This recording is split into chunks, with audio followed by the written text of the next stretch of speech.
Hi, Joya. Hi. You doing okay? I'm doing pretty well. So are you going to run the slides on your side or do I run them here? I don't know how to, I'm not familiar with the program well enough to know how to share slides and stuff. We're gonna be running the slides for you, and I believe we just went live. Yes, we are. So we're live on YouTube. I'm gonna do a quick introduction in Portuguese and then one in English, so you can start. Okay? Okay, but you're going to run the slide, show the slides on your end, or am I showing them? Yeah. Okay. We're gonna be sharing. Natalia is gonna share for us. Okay, I'm gonna do a quick introduction in Portuguese and then in English. Vamos lá, gente. É a última sessão da semana virtual e a gente vai começar. A gente vai ter 3 palestras agora e a gente vai começar com o nosso querido Henry Jenkins. Vocês se sintam confortáveis para mandar perguntas em português, se vocês quiserem, no YouTube ou aqui no Meet, que eu faço a tradução para inglês para ele no final da apresentação. Então, não se preocupem com isso. E lembrem-se de assinar a lista de presença que vai ser passada daqui a pouco, tá? So thank you so much for coming. It means a lot to us. This week has been insane. So many amazing presentations by so many amazing researchers from all over the world. And I think yours is probably one of the most anticipated, mainly because you're Henry Jenkins, so everybody's very excited. I'm gonna be translating questions in case they send questions in Portuguese. And I'm also running a list, attendance list for everybody to sign. And if you need anything during the lecture, just let me know and we'll figure it out, okay? Can you see the presentation? Okay. Yes, I can see. Okay, yes. So without further ado, here's Henry Jenkins for the virtual week. The floor is yours. Thank you. Well, good afternoon or evening or whatever time it is in Brazil or wherever you are on the planet. I'm really thrilled to be speaking with you today about my new project, Frames of Fandom, which is going to be a series of books, each of which will look at fandom and fandom studies through a different set of lenses. And I'll explain what I mean by that as we go forward. The first 2 of these books are out now, Defending Fandom and Fandom as Audience. Book 3 will come out in the next 2 weeks, we think. These books are available on Amazon. You can buy them as Kindle books or you can buy them as print on demand. We're going this route so that we can keep the prices really, really low for students. The Kindle books roughly $10 US. The print books are roughly $20 US. And we're eager to get the word out to people about what this book series is about. So what I'm going to do today is talk a bit about the series. And I'm going to just share some stories, some examples, some illustrations of the power of fandom that are scattered throughout the books, and I'll sort of try to tell you a little bit about where they fall in the series. All right, next slide. So this is my co-author and I. The co-author is not the furry. He's the guy in the sunglasses. His name's Robert Kosnats. And Kosnats teaches at USC with me. We co-teach a course on fan relations through the strategic communication program. He teaches in PR and in the business school. And he's a founding figure in the study of ethnography, that is online ethnography, and in the study of consumer culture research. And so part of what we're trying to do in the books is to bring fandom studies into dialogue with a whole other body of literature on fandom that comes out of the consumer culture research tradition. And I'm discovering maybe doubling the bibliography that I knew before in the process of writing this book. There's so much stuff out there that those of us who come at fandom from humanities perspective don't always see and don't always know. Okay, next slide. So this is a kind of roadmap of the series. We start with defining fandom, trying to sort of just say, what's the difference between fanship and fandom? Fanship describing in the individual's relationship to a media object, a fan object, and fandom being the social connections between fans. And we'll go into that in a little more detail later. Then we go to fandom as audience, and we start that with Raymond Williams and Stuart Hall and audience theory and coding decoding, all the way through to the kinds of theories governing contemporary transmedia production. Then the new book that's coming out is Fandom as Consumer Collective. This is heavily Rob stuff on consumer culture, but it also deals with things like collecting, how we map meaning onto brands and products and so forth. And then the book later this year will be Fandom as Subculture, where our primary examples come from sartorial fandom, that is cosplay, Disney bounding, furries, other kinds of subcultural costuming. Then we'll do fandom as co-creation, and we'll be focusing a lot there on fan filmmakers. We'll do fandom as participatory culture, where we're going to talk about fan fiction and particularly archive of our own, but also fandom and knitting, the monster culture of the 1960s, fan music, and so forth. But it's about how do what kind of culture do fans come together to create? We're going to do fandom as public. What way does fandom exist as a space for discourse, for discussion? And how does that spill over into discussion of gender, sexuality, public issues, and so forth? Fandom as activism, as the title suggests, is about fandom as a base for political movements. Fandom as desire is kind of about affect, about pleasure, fantasy, all of the stuff that the word desire might denote. Fandom as devotion really digs deep into the often made but rarely really nuanced analogies people like to make between fandom and religion. Fandom as agent of globalization is exploring what's the notion of transcultural fandom, of the role that fans play and opening up new markets to things like anime or K-pop and so forth. Locations of fandom looks at material places where fandom takes place, whether at the hyper-local to the global scale, everything from amusement parks and shopping malls, movie theaters, what is taking place in fandom. Fandom as technoculture will take us on an overview of the various technologies that fans have been connecting through, going back to the toy printing press movement of the 19th century and forward to the latest digital platforms. That's followed up by fandom and techno-capitalism, which is kind of looks at the critiques of capitalism and technology and uses fans as a lens to think about it.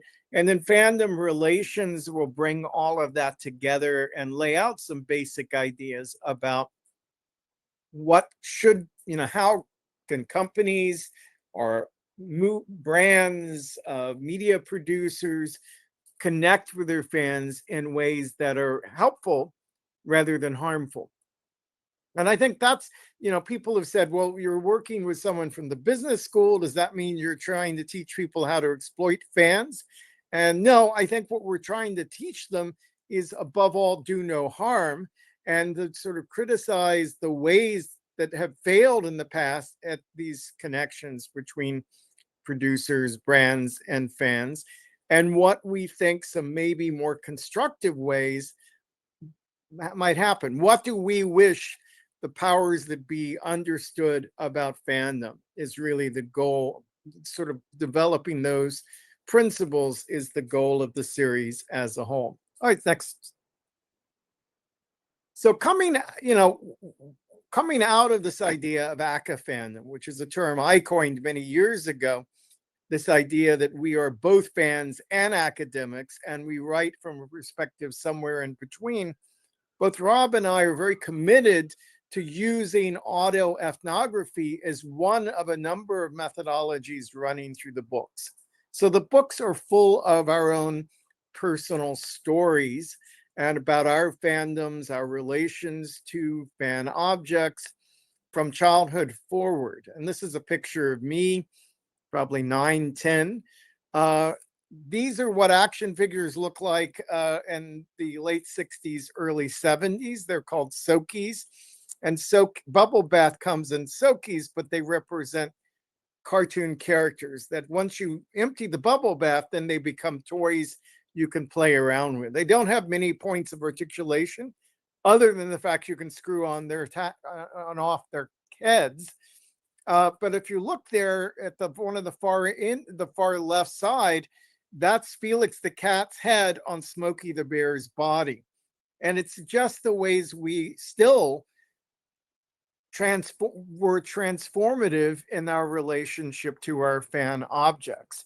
We didn't necessarily play with them the way we were instructed to.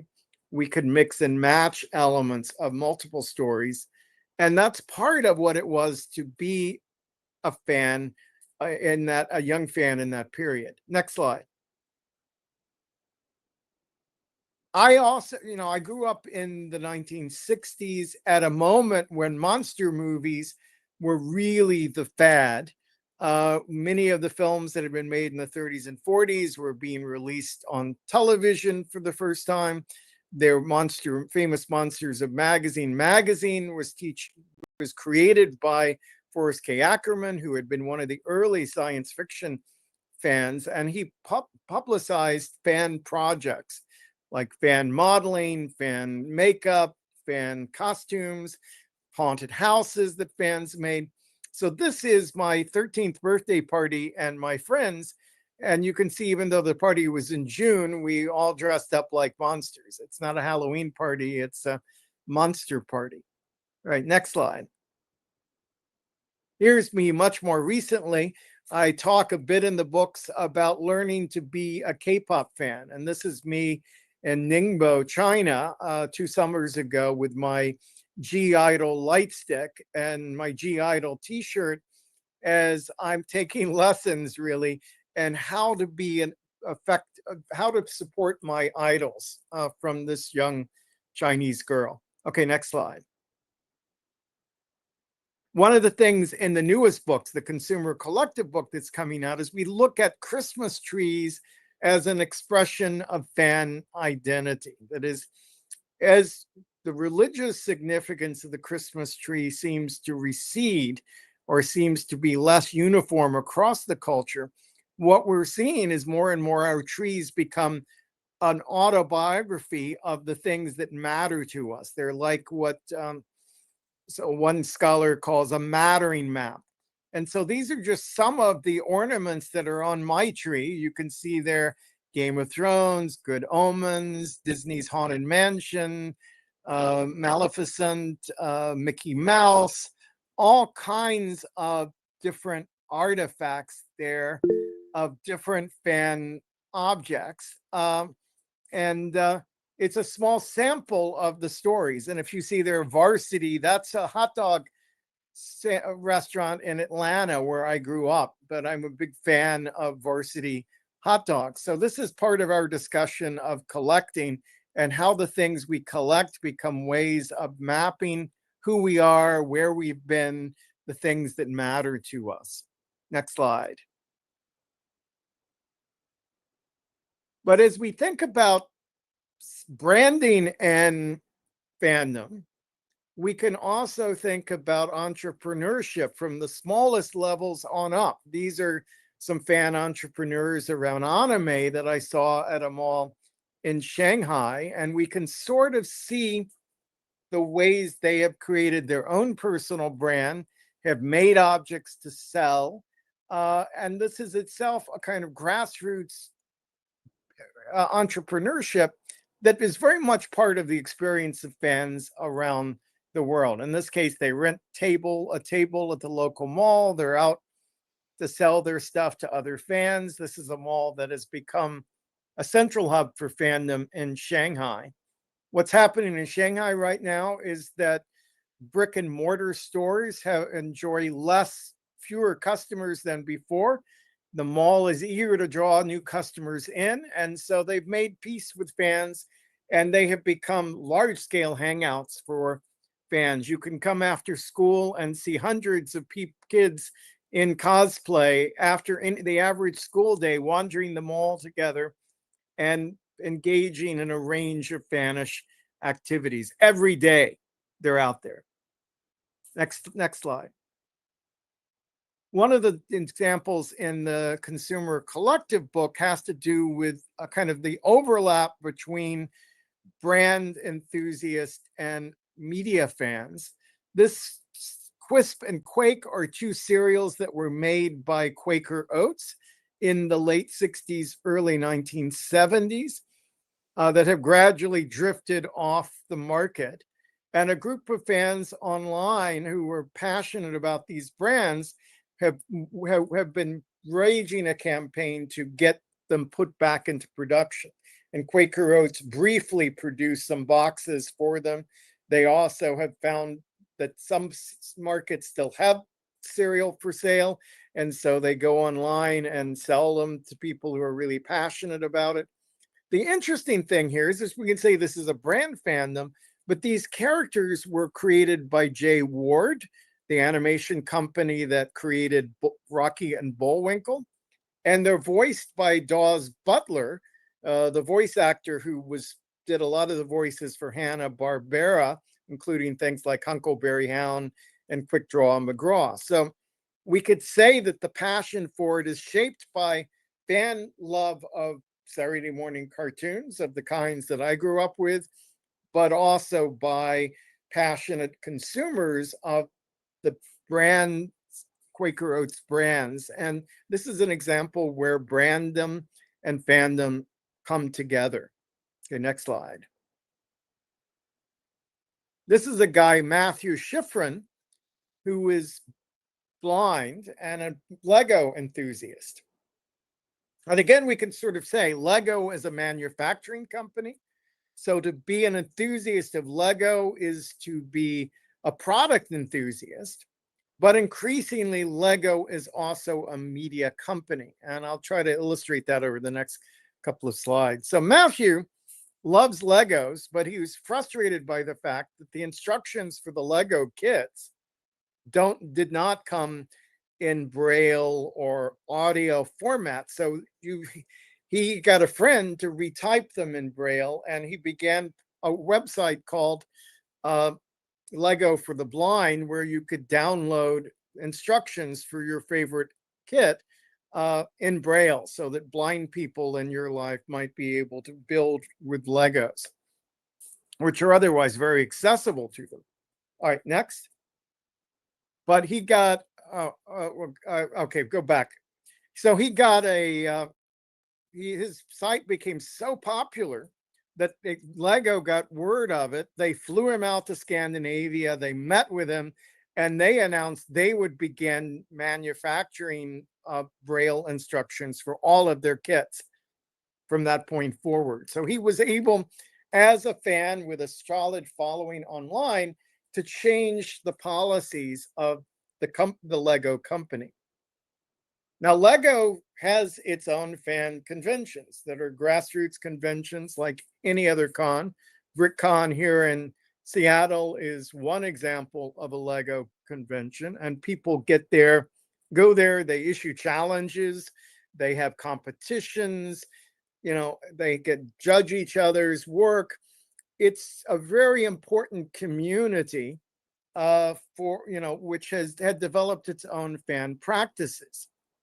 Now, Lego, again, listening to its market, if you go to the next slide, has begun its own reality television show. Next slide. Called Lego Masters. Some of you, I'm sure, have seen it. And Lego Masters takes competitions, the whole idea of competition, and turns it into reality competition. The judges are people who have been popular judges at previous Lego fan conventions, and and if you're watching this as a casual viewer, these are just everyday people like the designers on other reality shows. But if you're in the fandom, many of these are big name fans who are, recognizable within the fan community. So Lego Masters as a show works at two levels: one for the general public and one for within the fandom, where much of what you see takes on added meaning because these are people who are popular at the cons, who create instructional videos online, and in other ways have become supporters of the larger Lego fan community. Next slide. This is a story that we just saw this week. The Long Walk is a Stephen King movie that is about to open. It's about the kind of, and at desperate times, people are trying to make money by participating in a contest where they have to walk infinite distances. And if they fall too far behind, they're shot and killed. So until in the end, only one person survives and who gets the large cash prize. Well, according to Stephen King's fan base, as well as exercise fans, Peloton fans, they have this weekend they're doing a special screening where people watch the film on treadmills, and if they fall too far behind, they stop getting to see the movie. So in order to keep watching the movie for the 2 hours, you have to keep up with the pace set by the group as a whole. So we see here again a merger of brandom and fandom, of brands facilitating fan engagements and attracting people who could be either fans of the brand, fans of the media property, or both. Next slide. So as we think about fandom as subculture, which is the book that'll come out later this semester, one of the stories we tell in there is based on this art exhibit that USC had, showing the connections between the fan community, science fiction fan community in Los Angeles, and the emergence of GLBTQ rights groups in Los Angeles across the 20th century. And it was suggesting that fandom was one of the places that was most openly welcoming of queer participants at a time, say, progressive organizations were not. As a result, and that the flamboyance of fandom, including fan costumes, created a space where queer people could hide in plain sight, could become visible, could express themselves while having some deniability. They could be in the closet and out of the closet at the same time. And that points to this sort of historic subcultural role that fandom has played for in support of women and support of queer people, support of, in some cases, of fans of color. Fandom has had a different relationship to these groups than the dominant culture of that same time period.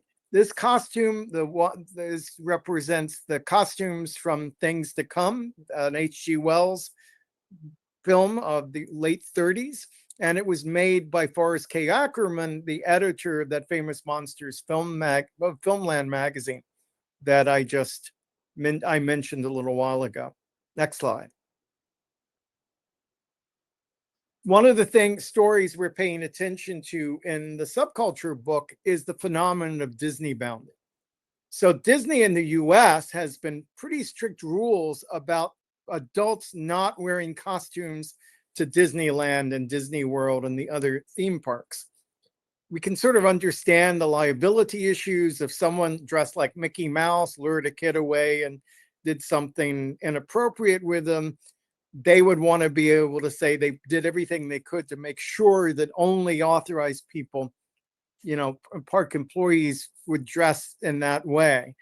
But to get around that, fans began to do what's called Disney bounding, where they take the color patterns, they take the shapes and design principles, abstract them, and turn them into costumes that are recognizable to other Disney fans, but that are not mistakable by casual viewers for costumes.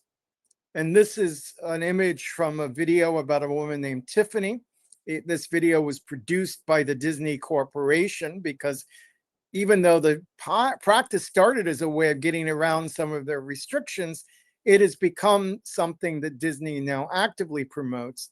And she tells her story in this video of what it means to her to be a Disney bounder. And she begins it with the statement, "Disney bounding is my life." We go to the next slide. We see that she uses this as part of her interactions with her husband, right? This is her Disney bounding as Minnie and Mickey Mouse.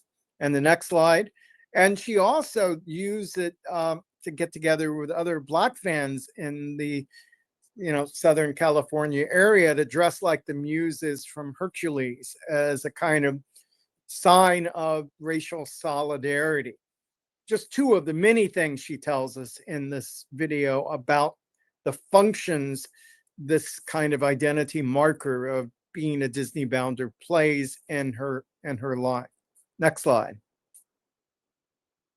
This is an example of how this then becomes the basis for branding and merchandising. This is a fashion page online where it sells ready-made products that are designed to help you, in this case, look like Rocket Raccoon. But pick your favorite Disney character. This web series of websites will show you some products that might allow you to dress like that character more effectively. So what begins as an act of resistance now has come full circle and is being merchandised too as a specific demographic. And meanwhile, the Disney bounders are being sold as an added value or an additional spectacle to more casual visitors to the park. And as this negotiation has taken place, the newer parks and other parts of the world have started with more liberal policies about costuming. They sort of recognize that the desire to dress up is part of the pleasure of going to a Disneyland, and that that people go to the park to see and be seen in costume. And they've created all kinds of new products which which generate revenue for the parks while supporting fan forms of cosplay and bounding. Next slide. Now in China, we're seeing something else happening, which is localization. So this is an example. This is a Snow White costume that a Chinese fan created using the Hanfu fashion of China. Hanfu was a very traditional kind of aesthetic that goes back hundreds of years, even thousands of years in China. There's been a resurgence of interest in it, in part because of historical dramas and their popularity on Chinese television. And now there is a kind of overlay of Hanfu fandom and Disney fandom, which generates costumes like this one. Okay, next slide. But it's only one of many examples out there of the ways groups around the world are trying to reimagine the costumes of popular media franchises to allow space for reflection of their own local culture. And this is an AI rendering of an example of hijab cosplay. There's a woman who won a major costume competition at a con in the US, dressed as an hijab version of Thor. And the following year, she came back with the hijab Avengers and had a dozen hijab wearing fans cosplaying as the various Marvel superheroes. So, but around the world, we're seeing hijab cosplay as an example of localization, customization, personalization, as fans are reimagining popular media icons to reflect their own identities. Next slide. But it's not, again, not just fan properties that people cosplay as. And so these people, are, including the baby, are cosplaying as Mr. Clean, who is a kind of cleaning product brand icon here in the United States and some other parts of the world. And if you look online, you can find many, many examples of people dressing like their favorite brand mascots. And in turn, the brands are starting to respond to and reflect the fantasies of these geekier supporters. So on the next slide, this is from a Mr. Clean commercial, which is a superhero origin story for the brand mascot. And it sort of reflects that meeting between fandom and the brand, as they see superheroes as fans as a large enough base that appealing to them will appeal to a general public. Next slide. As we think about globalization, we can think about the role fans may have played and say opening up the global market for anime.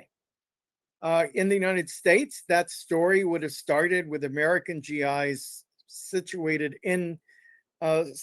in Japan, who came home and brought VHS tapes of animated series with them. Their kids began playing them for other kids. As those kids grew up, and they became fans who had resources to try to seek out more of that content using the web, using mail order.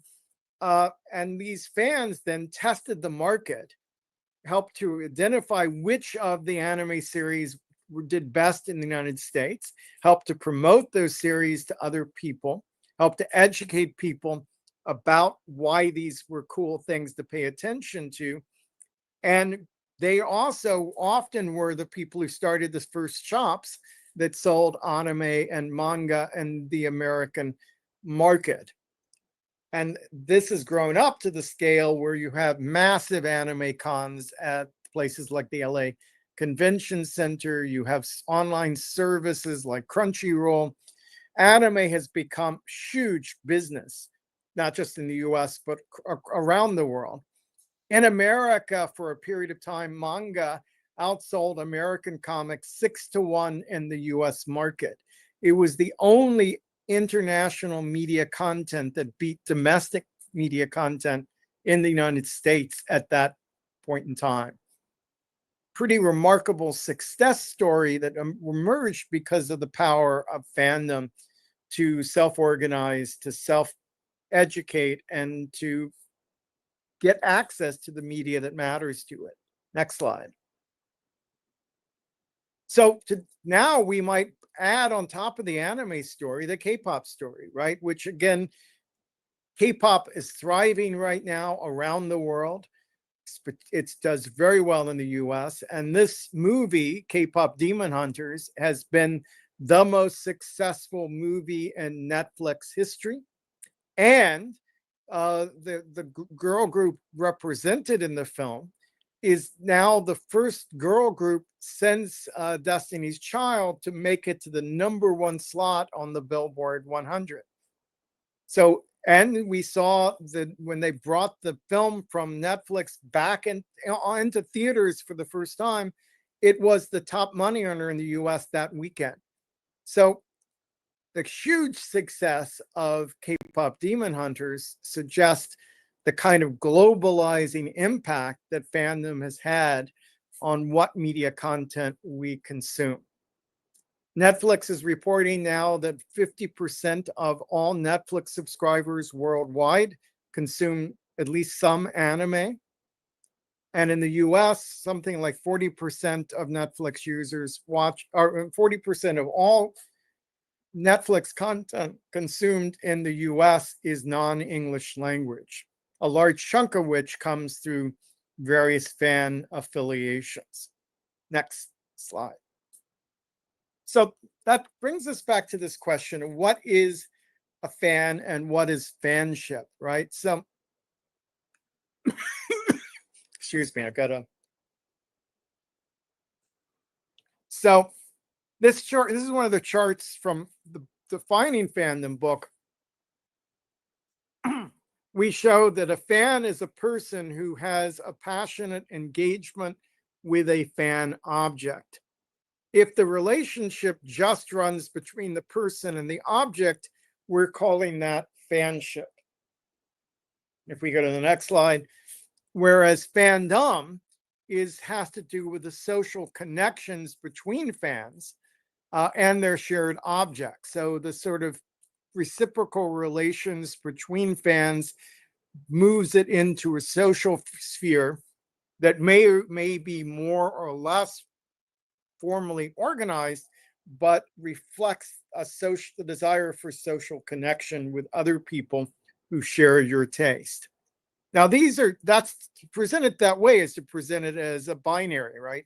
There's either fanship or fandom, but in fact, today most fans are to some degree socially connected, and but the number who are completely wired into a large-scale fan network is still relatively small. So if you go to the next slide, here you can see just a continuum of potential connections and relationships where the consumption of fan objects has become increasingly social. And as it does so, being a fan has become increasingly central to the way people conceptualize their identity. And the power of fandom is being felt in more and more intense ways across the culture. Okay, next slide. And as that's happening, we're seeing the lines between, say, fandom and politics become increasingly blurred. Some of you will recognize the guy in the horned hat and the painted face as who became known as the QAnon shaman. QAnon itself is a conspiracy theory in the US that took on a huge role in the first Trump administration, culminating in the siege on the US Capitol by the insurrectionists. Here he is as inside the Capitol as part of the insurrection, waving his American flag. And we sort of see this as a way in which sort of models of participatory culture were tapped by far-right extremists to form the basis for political upheaval. A number of pieces in fandom studies has tried to show what fandom studies research might tell us about the mechanisms which led to the insurrection. But the other thing is that his costume, he's cosplaying, we could argue, reflects multiple far-right fandoms, particularly those around The Witcher, around the Norsemen, there's been a resurgence of interest among right-wing people around Aryan folk cultures around the world. And this translates into far-right fandom for certain media properties, which may not have been intended to be far-right properties, but are being poached for the ultra-conservative causes in the US and elsewhere. Next. Also in the book on fan publics, I do a deep dive into the letters pages of these two comic books, Bitch Planet and Sex Criminals. Bitch Planet is Kelly Sue DeConnick. Sex Criminals is Matt Fraction, their husband and wife. They share a vision of the letter page as a space for public discourse. and public education. So Bitch Planet is a feminist sort of comic, and the letters page becomes a space for popular feminist debates. And she sprinkles it with, resources in support of very feminist education. And Sex Criminals is a sex positive comic, and the discussion there is a very open, very frank, and very supportive discussion of all different kinds of sexualities, and has become a place where people can learn about each other's sexual experiences, sexual desires, and it is, becomes a support system for all kinds of sexual minorities. So we could say this is a public, it's a space where people gather to have important discussions, and a place which shapes public opinion in much the way that, say, Habermas imagined the coffee house as a gathering place where people could discuss politics or theater or literature, economics, and sort of come together outside of work, outside of home, outside of government to shape how the public thought about particular issues. Next slide. We also talk there about what we might call empathetic publics, and we use there the example of Rebecca Sugar's television series, Steven Universe, and the way in which, for a generation of my students at least, that animated series allows men and women to focus on their feelings. And when fans gather together, they become support networks for each other. And there's a lot of crying and hugging that goes on whenever Rebecca speaks, as she did at USC a couple of years back. The other image there is meant to evoke ASMR, a kind of online community around particular sounds and the sensations they produce. My son is an ASMR fan, and during the pandemic, he found this a very helpful outlet for his social anxiety, his depression. The communities, particularly the female leaders who are often at the center of ASMR sub-communities, took on ownership over providing a support system for their followers, and they became what we call therapeutic publics. So this is a case where fandom functions as a site of mutual therapy. Often fandom has been pathologized as a place for people who are broken, but this is the opposite. It is a place where people can gather together and help heal each other, help become support and soothing during difficult times. Next slide. At the end of the Consumer Collective book, Rob writes a long passage about Trump and his followers as a kind of fan community, where Trump has blurred the line between celebrity and political leader, uses pop culture in a whole wide array of ways, allows supporters to signal their affiliations in ways that would certainly be recognizable to those of us in fandom. And that's why the Trump support has remained so surprisingly stable, at least among his most hardcore supporters. Nothing, no argument, no evidence, no event seems to diminish the most hardcore support for Trump. They are locked in fans and followers of a media celebrity. Okay, next slide. And that's really what MAGA is. But I in the book on fan activism write about the Harris campaign in somewhat similar ways.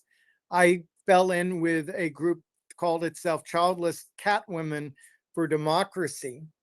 And one of the things that phrase did, it's a childless Catwoman, was a phrase that J.D. Vance used to dismiss Democrats, and particularly Democratic women, as not having a stake in the future because they had no children. These women turned it around and made it an heroic image as sort of their larger than life persona. And we see here in the next couple of slides, if you go to the next one, images of how they turn being cats into images of political solidarity and empowerment. Here we see the cats wearing the pussy hat. Here we see we see a cat Death Star. So a lot of the imagery borrows from popular media franchises, as well as the cat imagery, to create a kind of fandom. And what the childless Catwoman for Democracy was a meme factory. Every day they would generate hundreds of memes that spread across social media and picked up on the debates, the news stories of the day, and particularly the positions taken by Harris that day, or the outrageous statement made by Trump that way. And they became ways of constantly pushing out the messages of the campaign while having on the independent from the campaign itself. These are fully grassroots groups. They were not coordinated with the campaign, but they were attentive enough to what the campaign was doing that they generated a lot of buzz around Harris. And as Harris was ascending over the first half of the campaign, I think they played an important role in building up support for Harris. Unfortunately, her support stalled out for a variety of reasons. She didn't ultimately win. But no campaign, I think, has ever been as in such a strong alignment and partnership with fandom as the Harris campaign was during this election cycle. Here we go next. So apart from the memes, if you go to the next slide, we see that there were all of these online gatherings which build themselves as Comic-Cons for Kamala. All right, this is one that I helped to organize, Heroes for Harris, where we brought in stars known for playing characters in science fiction or fantasy or superhero media with kind of political heroes, with fans to educate each other and to raise money in support of the campaign.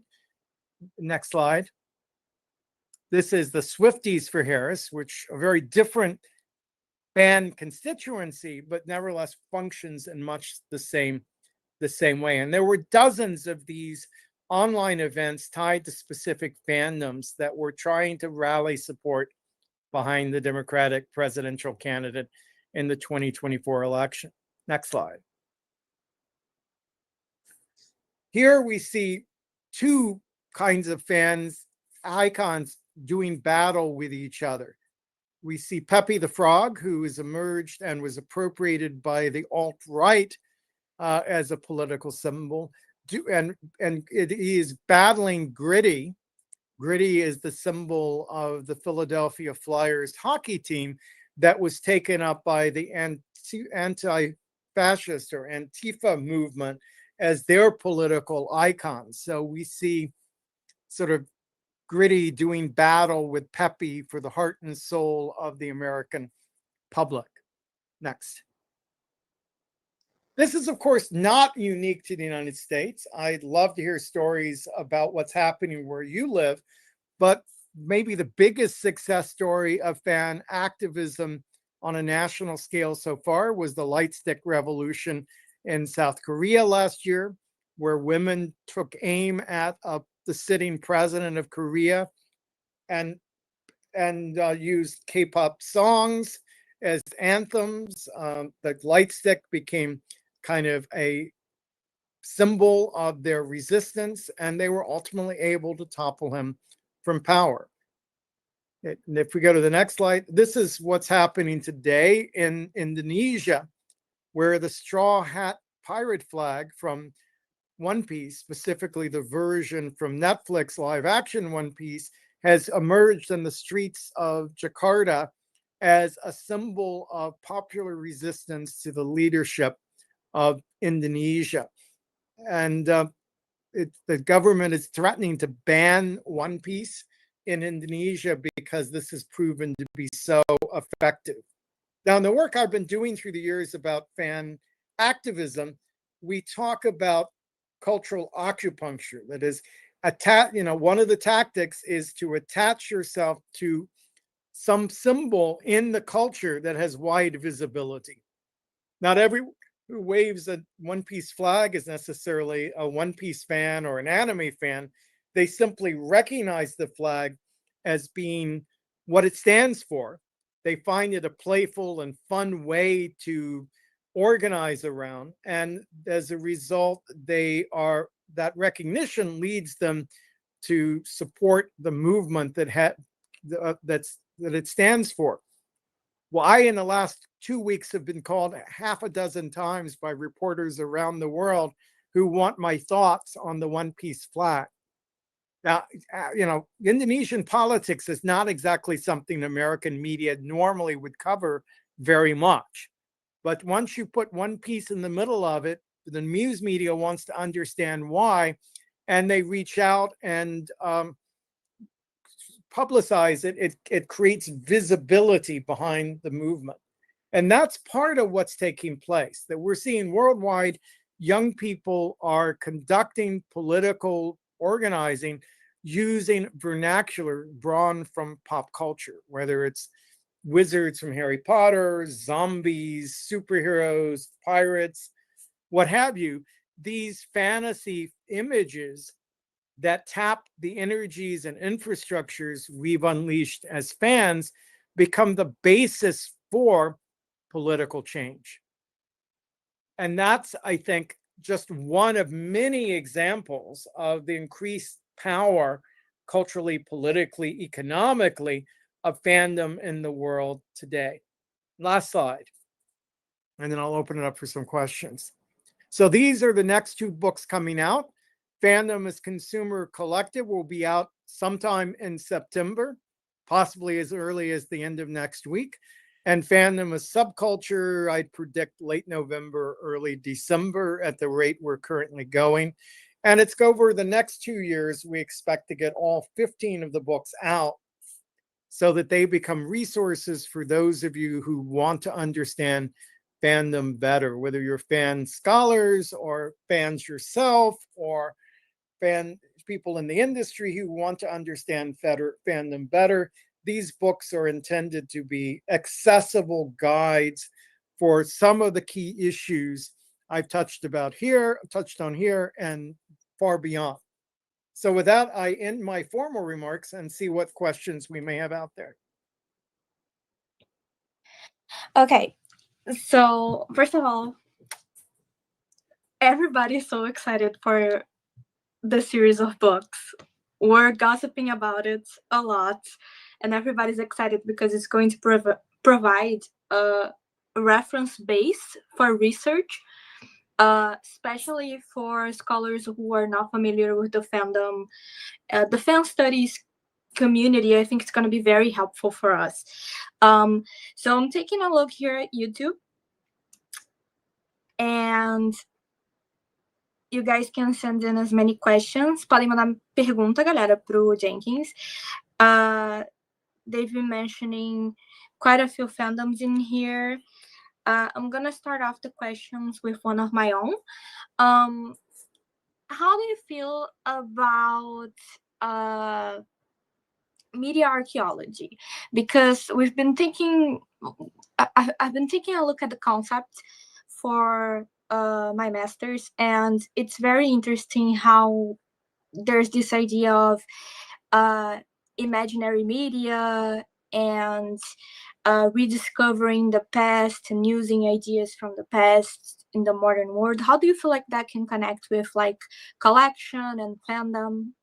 Well, I mean, first of all, media archaeology is very dependent on collections and collectors, right?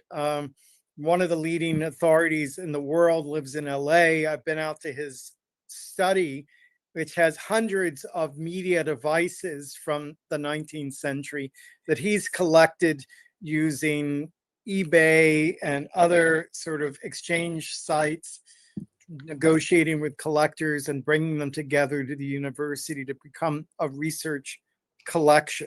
So that's step one, is we need collectors if we're going to do this kind of work. And whatever survives of earlier media forms like this come from earlier generations of collectors, and who are in most cases were fans of one or another media property.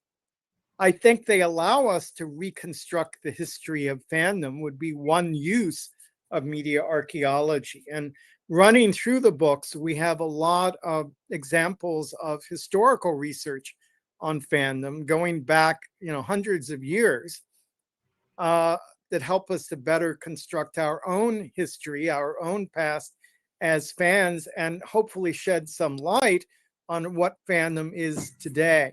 So that's the second thing. So when I talked about the example of monster culture in the 60s, and I still have all of the monster models my father and I made. Aurora Toy Company made those monster models. We built them, we painted them, we displayed them. I passed them on to my son. I now have some of them in my office at USC. And those are treasures from earlier moments of fandom. We can think of zines as something that a future generation, already your generation, may never have seen what classic zines look like in the mimeograph or photocopy era. There are modern zines being published today that are beautiful physical objects, but that's very different. The kinds of printing available to fans today is very different than the kinds that I wrote about when I was writing Textual Poachers 30 something years ago. So seeing those material objects from the past animates our research and helps us to have a better mental picture of what fandom was for different generations at different moments in time. I have a friend who's studying movie fandom in the silent era, and she collects scrapbooks on eBay, right? And scrapbooks of, these young women collected postcards and cigarette cards, which, there were cards used to come in a pack of cigarettes of movie stars and newspaper clippings. That helps us to see what was valued, what people cared about at a different moment in time. So I think media archaeology is a really promising approach. It's just really starting to be used for fandom studies, but I think we're going to see a lot more of it. And it seems just so naturally a part of how fandom operates that we should be at home using those techniques. Okay, Sara, do you want to say something? Yeah, I have a question actually. I was wondering if the matter of female and queer sexuality and desires going to appear in the series, maybe perhaps in the Fandom as Desire book. I mean, especially when writing slash fanfiction and fem slash fanfiction. That's what I mean.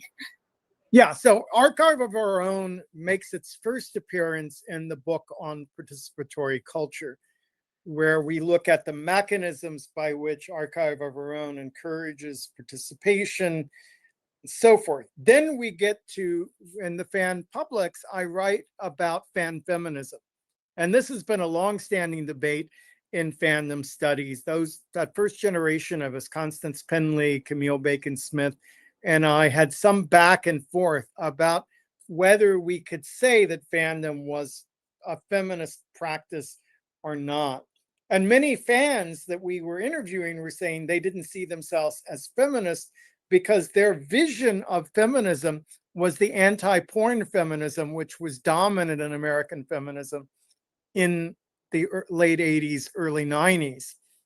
But I think fans anticipated sex-positive feminism, or so-called third-wave feminism, that by fans celebrating their own sexuality, their own sexual agency, they look toward, so we could start with Riot Girls or Quake Girls or any number of other sex-positive movements since. And I think it becomes clearer and clearer that fans from the beginning were feminist and that they were pro-women, pro-women's rights, and had a critique of male power and male desire that reflected that.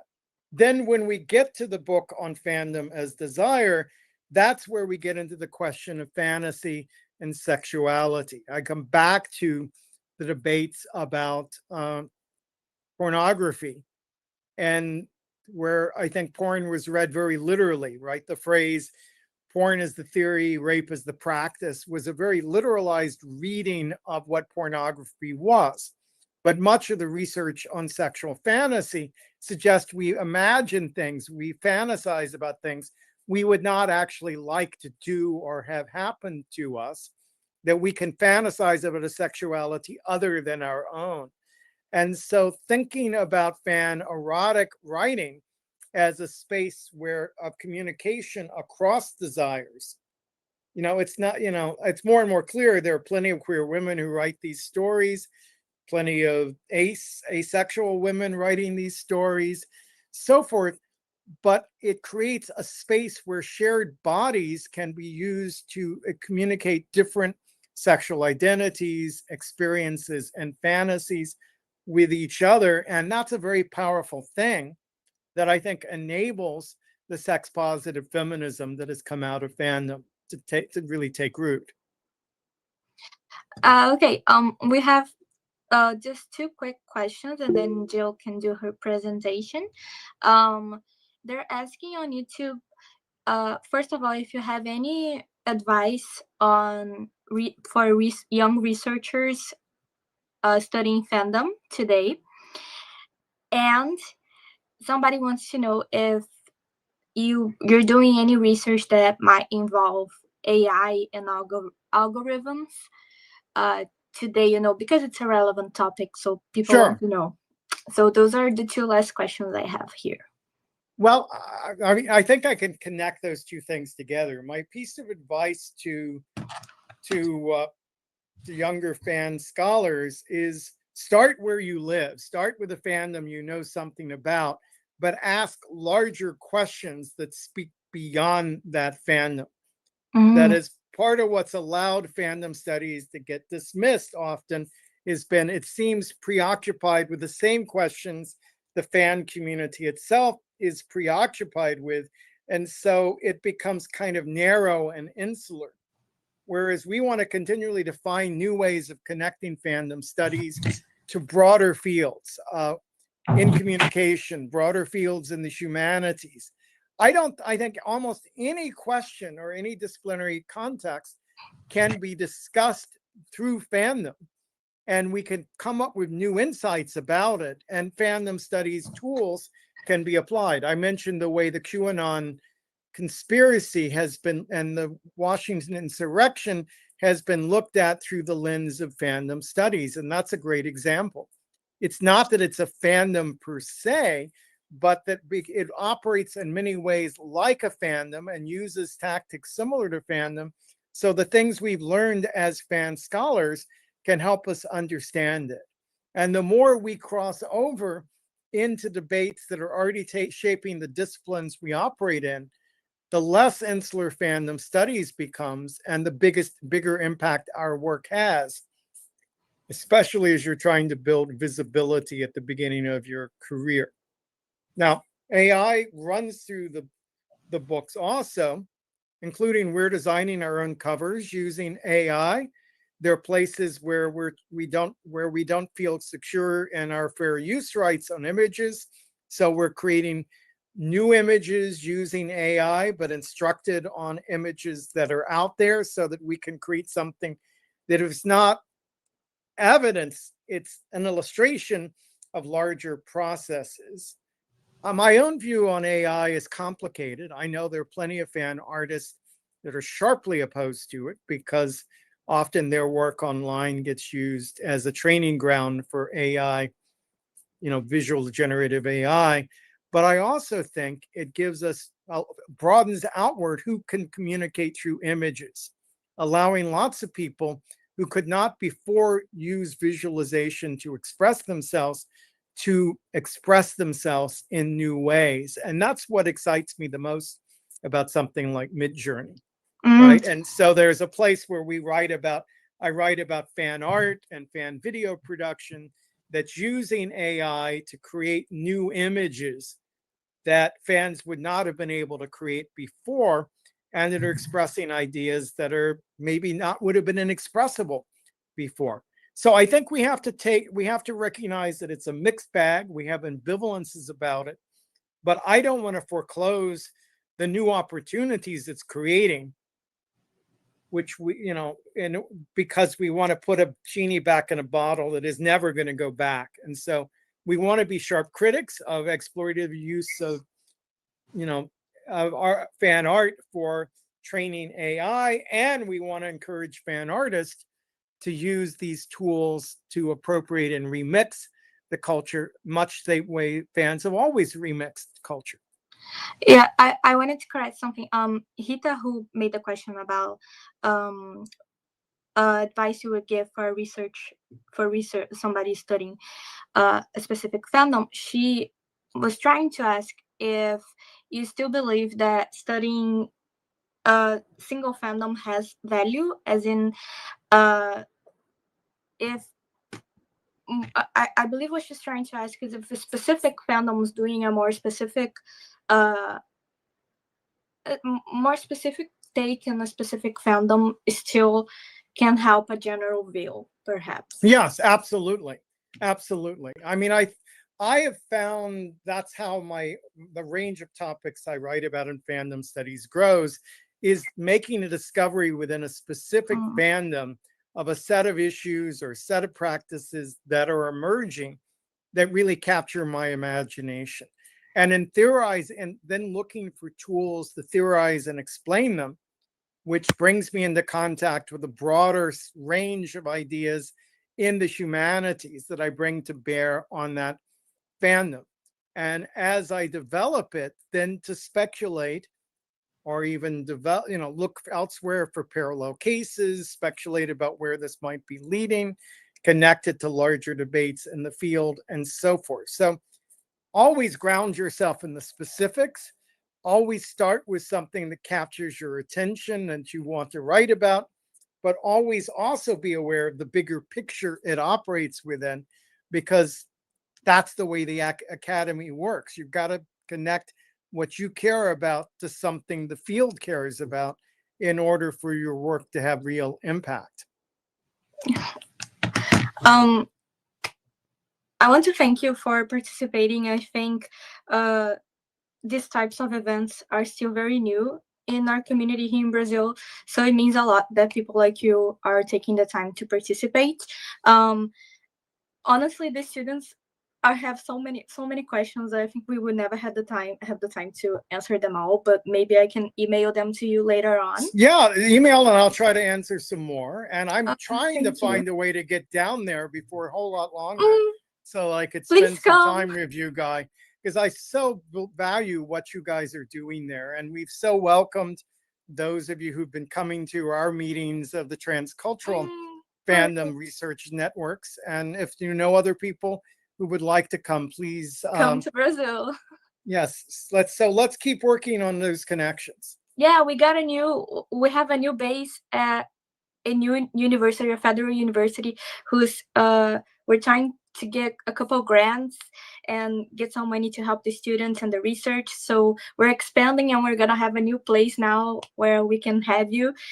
It's gonna be nicer and more fun, I believe, now that we're starting to get bigger and get more recognition. So perhaps we can have you here and take care of you for a little while. Thank you again for participating. It was lovely.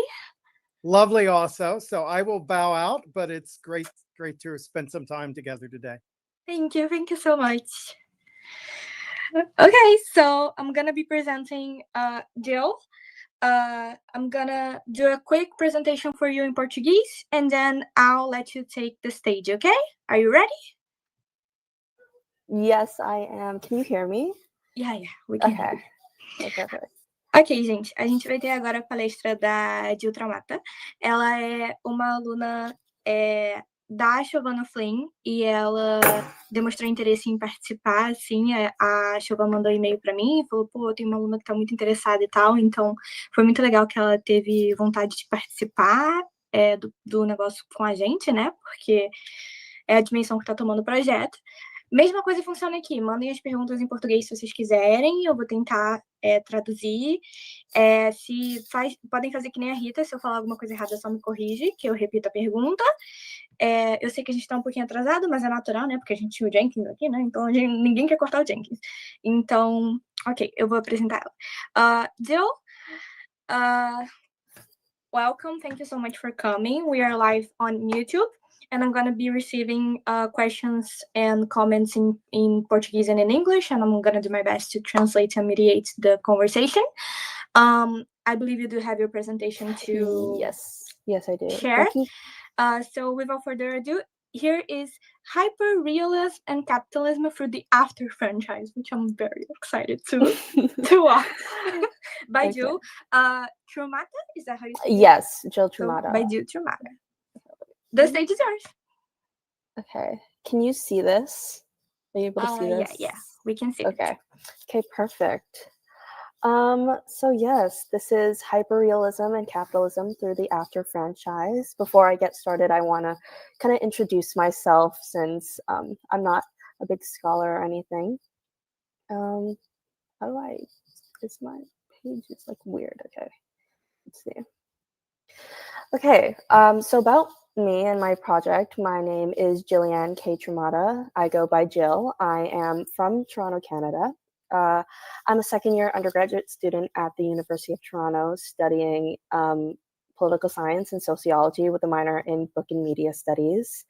A little context, I took a summer course this past summer taught by Siobhan O'Flynn called Introduction to Book and Media Studies, where I learned about various media theories and how they apply to the information technology and media that we all view today. More notably, I learned about Jean Baudrillard, Adorno, and Horkheimer's theories and how they apply to, media today. And while I sat in class learning about Baudrillard, I immediately thought of the concept of fan fiction or real person fiction, which I will get into later. So growing up as a child of the 2000s, I was extremely familiar with One Direction. I was a huge fan of them, but although I was too young to interact with fan fiction at the height of One Direction's fame, I witnessed my cousins, who are only a couple years older than I am, write their own stories on Wattpad about the One Direction members. I was kind of fully immersed in their fantasy world of the One Direction members, and I reveled in the perceptions of these boys and their depiction of them. I kind of believed that whatever my cousins were writing was real. And as I found my own interests as I grew up in movies, franchises, actors, I kind of had a full circle moment and became a huge fan of Harry Styles during the pandemic. And during the times of isolation, I experienced on my own the popularity and extremity of fan fiction in the Harry Styles / One Direction fandoms. So given my experience with being immersed in these fandoms from such a young age, I made the connection between Baudrillard, Adorno, and Horkheimer's work to the controversial romance / book film series franchise After by Anna Todd. And for my final project in Siobhan's class, I decided to compare and apply the works of those scholars to the After series and real person fiction. For my project, I made a video presentation detailing all of my research, but talking about it with a presentation like this one has allowed me to understand my research so much better and has shown me new perspectives as well. Siobhan actually introduced me to the opportunity to present my research and project at this conference, and Julia agreed so graciously. She's shown me such immense hospitality and support, and I'm ecstatic to show my research and work, especially to a group of individuals who I know are passionate about the subject of fandom and fan fiction. So as a sociology student, I strongly believe that fan culture and fan fiction are incredible ways to study the sociological impacts of media and perception of public figures, especially in a time where social media grants interactions between public figures and fans. As a political science student, I find it fascinating to see how media that we mindlessly consume affects action or lack thereof that we partake in daily. And as a book and media student, I love taking the knowledge learned in the classroom and applying it to pieces of media that I interact with outside of academia, usually on a daily basis. And it's very interesting to see that intersection. And I'm so excited to continue my studies within this sector. I just want to end off with saying I thank all of you for being here and taking the time out of your day to listen to my presentation. It really means a lot to me that there is a group of people that are interested in this topic and are willing to interact with me. And before I get into all of my research, all the hearts are so cute. Before I get into any of my research, if you want to contact me afterwards just to connect or ask any questions, my contact is at the top, j.trumata@mail.utoronto.ca. So I'm going to get into this. So there's a little bit of context needed to understand the dynamics of my research. So obviously, Harry Styles is a British pop star who found fame on The X Factor in 2010. He was put into a boy band, One Direction, which became arguably the most popular boy band of the early 2010s. They garnered a huge fan base, majority female, and within the band, roles and labels were given out. Harry Styles, being attractive to many, was given the label as the womanizer. And playing into these labels, fans would create their own versions of Harry and write fan fictions on websites such as Wattpad, fanfiction.net, AO3, Tumblr, etc. Professor Bronwyn Thomas wrote an article called "What is Fan Fiction and Why Are People Saying Such Nice Things About It?" She said, fan fiction highlights the motivations and desires of readers and writers. Additionally, that there is no boundary when it comes to a medium. So canon can encompass film adaptations of a text, interviews with the author or cast, and even merchandising or marketing. However, unfortunately, this definition of fan fiction applies exclusively to fictional characters and not real people. Real person fiction, or RPF, is a subgenre of fan fiction wherein fans create stories based on real people, and that is exactly what After is. After, published on Wattpad in 2013, was based on Harry Styles and One Direction. It followed a college freshman, Tessa Young, and her budding romance with the bad boy, Harry Styles, who exhibited extremely toxic and abusive behaviors. Fans would then make edits, man-ups of this version of Harry with tattoos, piercings. The story has been viewed over 724 million times on Wattpad, and the success of the book landed Todd multi-book and movie deals. But due to legal concerns, when the book was traditionally published, the names of the One Direction boys were changed.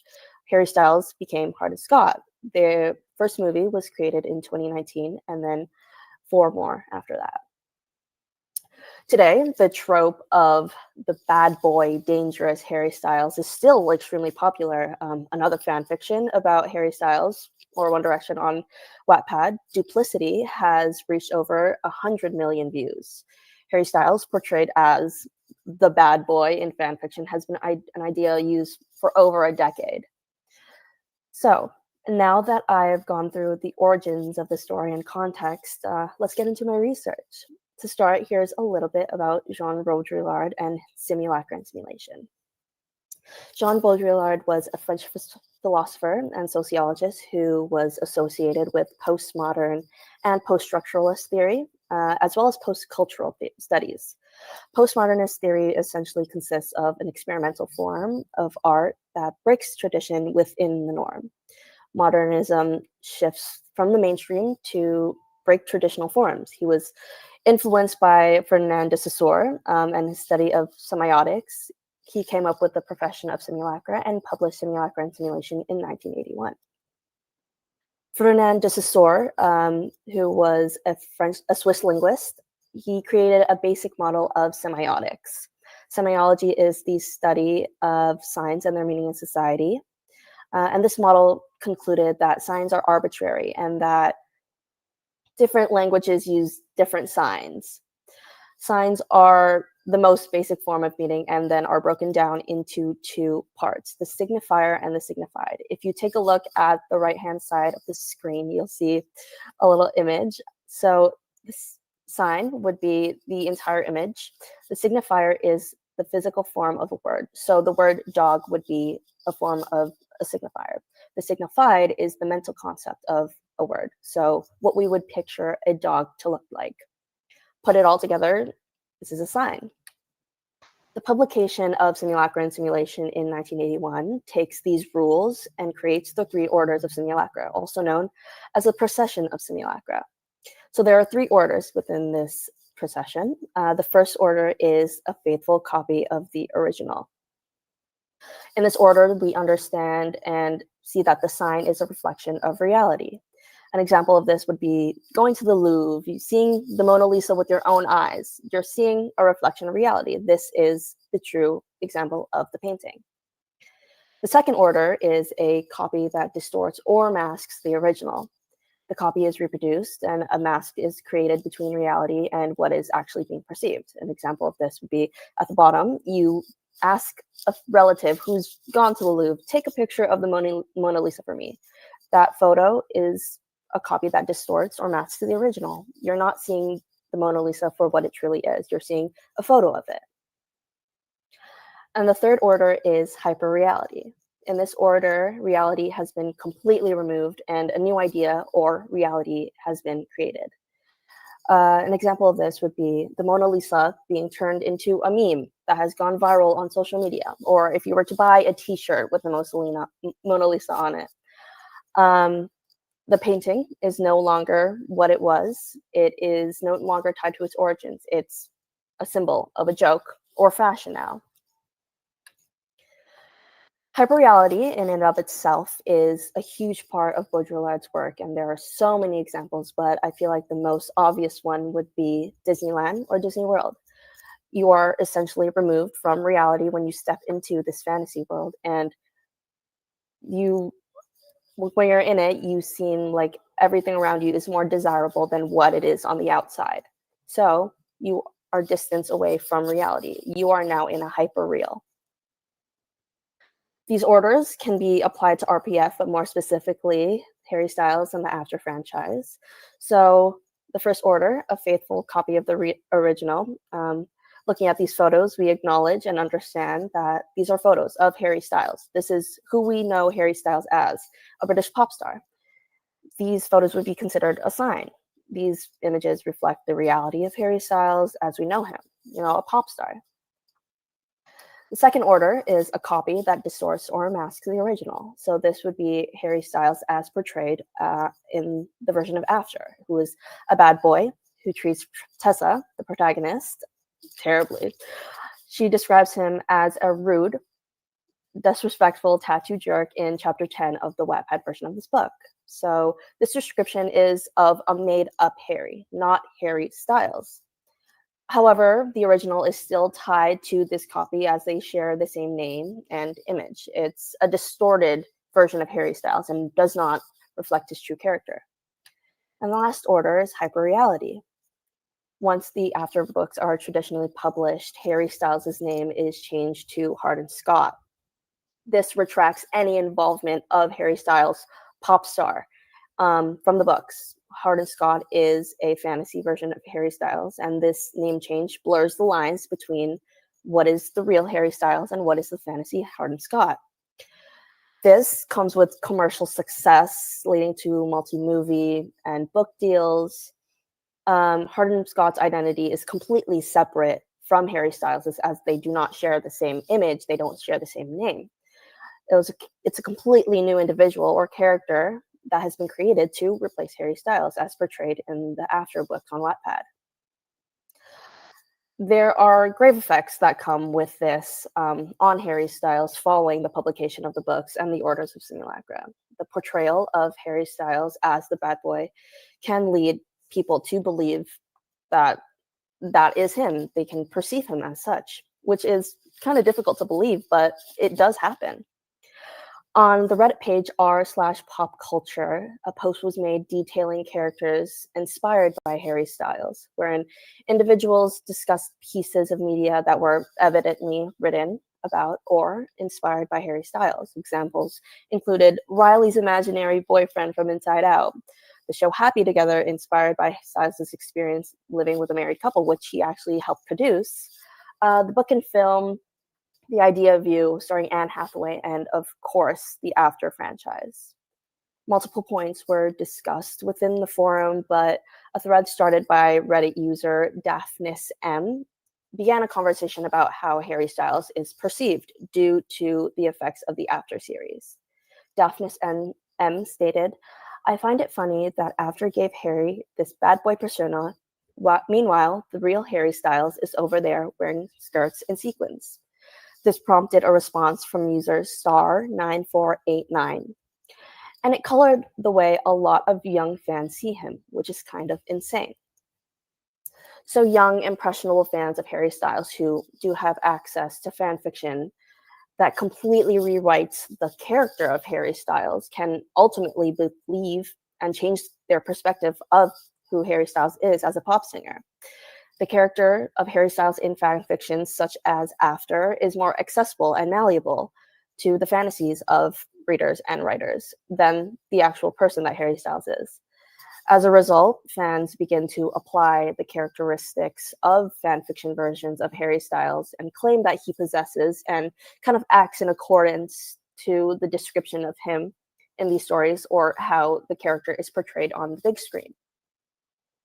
It is critical for us the audience who consumes RPF to understand that the inspirations behind real person fiction don't truly align with the real life behaviors, actions, and beliefs of the version of the individual who's being portrayed. The failure to do so can give way and encourage kind of parasocial relationships between the consumer and the inspiration, as we can start to believe that we know the person that we're reading about from the story. So next we have Theodore Adorno and Max Horkheimer's The Culture Industry. A little bit about them. Theodore Adorno and Max Horkheimer are the philosophers behind The Dialectic of Enlightenment, which was published in 1944.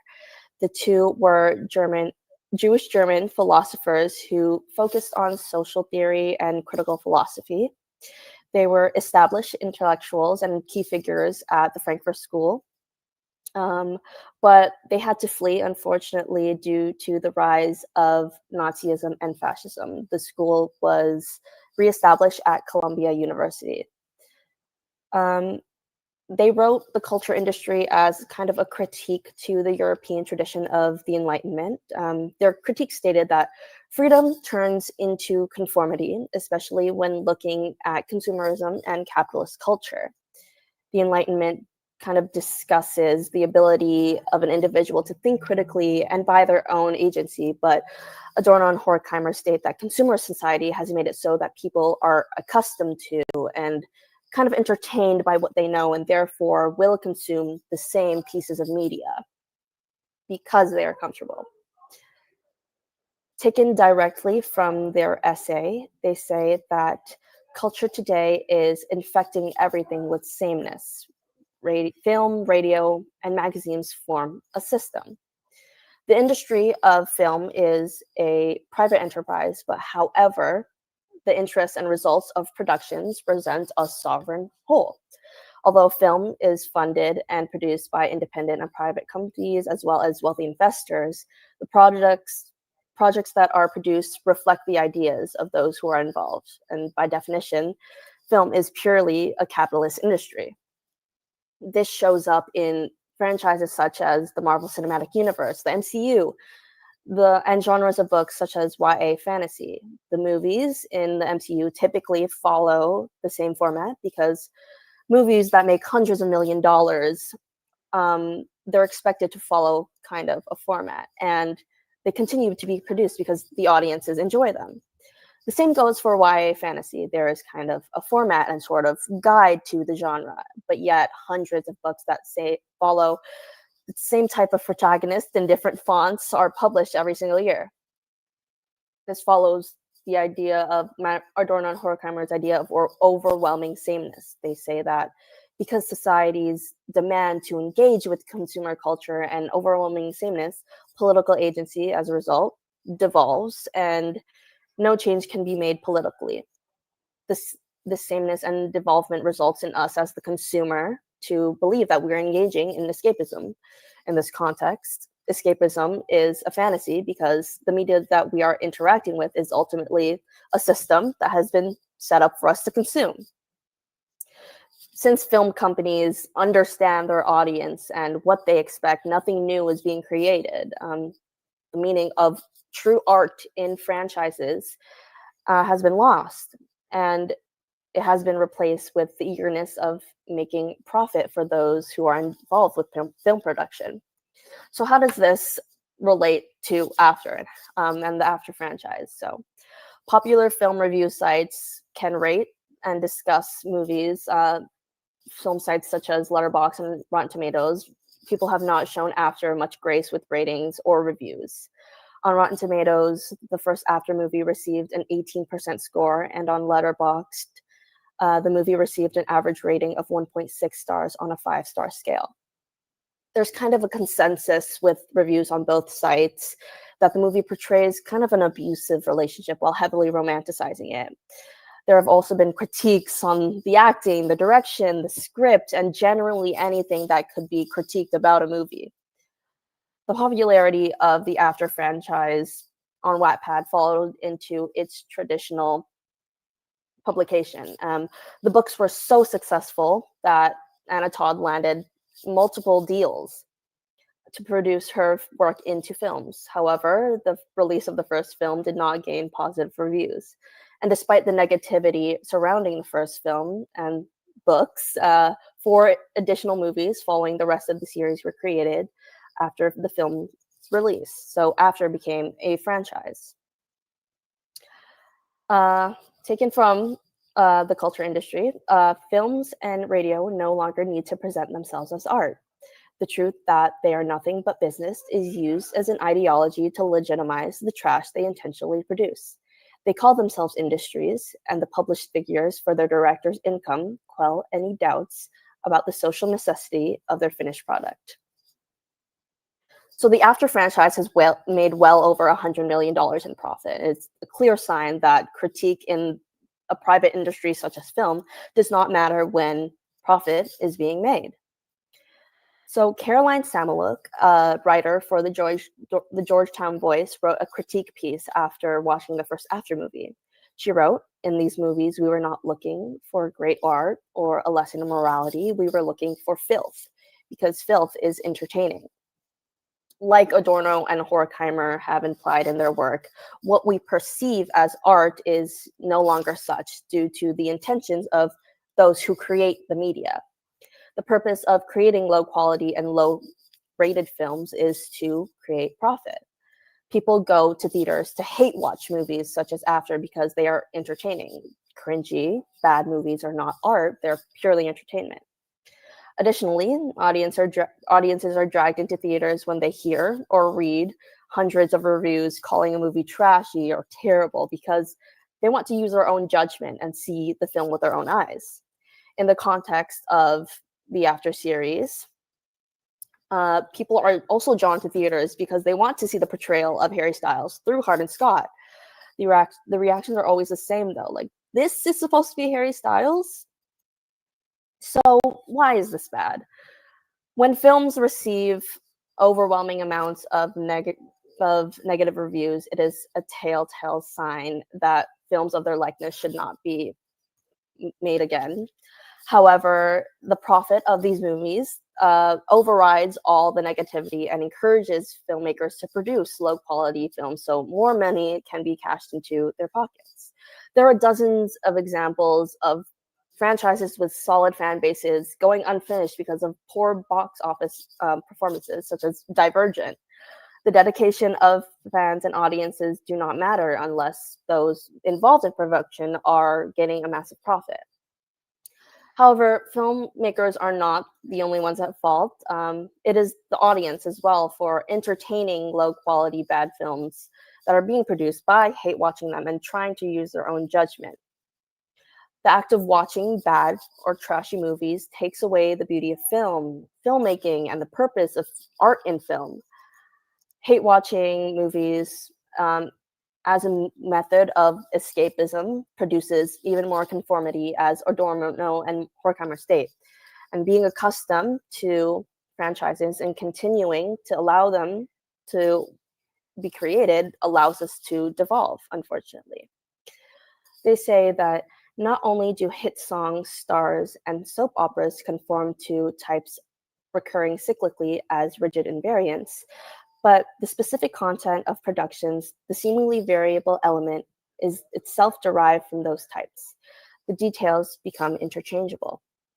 When we continue to watch franchises that follow the same format, and after it's Tessa and Hardin / Harry, they love each other, then they fight, it's kind of abusive and toxic, they break up, and they find each other again. It's the same cycle over and over and over again in the 5-movie series. The audience can't expect any change in the plot or the series. Expecting change when the same movie is being produced and a script is being followed is ignorant.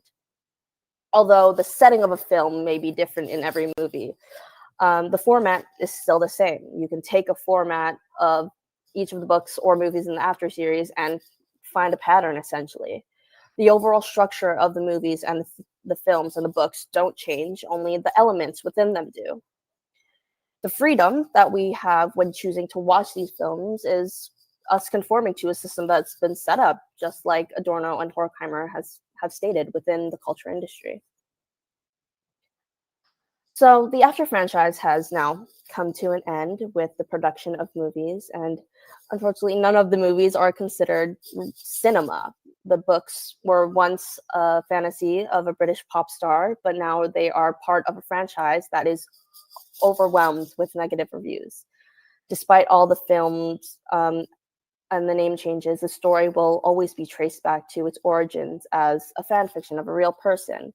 And no matter how much the publication of the books and movie scripts attempt to distance themselves from Harry Styles, it will always be there. The origins will always be there. Ultimately, when looking at the After franchise through the theories of Baudrillard, Adorno, and Horkheimer, there's kind of a lesson to be learned for audiences. When we engage with works of media inspired by real people, we need to remember that they are not reflections of reality. They're made up. Additionally, the moment that we choose to interact with low-quality films and films that kind of mimic art, we're choosing to engage in action. So that's kind of the end of my presentation. If anybody has any questions whatsoever, feel free to ask. And if not, you can email me, contact me, and yeah. Can you see me? You can stop sharing. Yes, I can. If you have to. Okay. So I've been.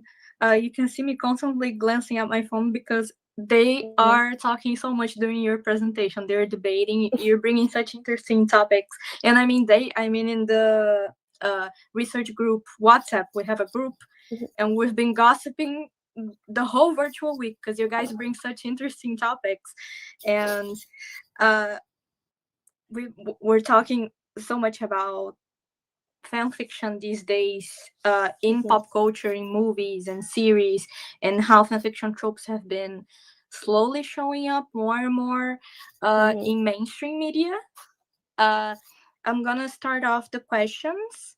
I'm just gonna let people know that they can send the questions. Gente, podem mandar as perguntas, tá? No YouTube ou aqui, que vocês tiverem pra ela. I'm gonna start with a question of my own, because we were debating about the whole idea that when you have fan fiction, when you write fan fiction, we defend something at NEPF², which we have fan fiction workshops every semester, and we only have a single rule for the writers, and we say the only thing you can't do is romanticize something that goes against human rights, mainly because we're going to have to publish it through the name of the university, and that's it. We don't give any rules about what they can write about, if they want to write about 18 plus, explicit topics, because for us, censorship is not a part of fan fiction, and it shouldn't be.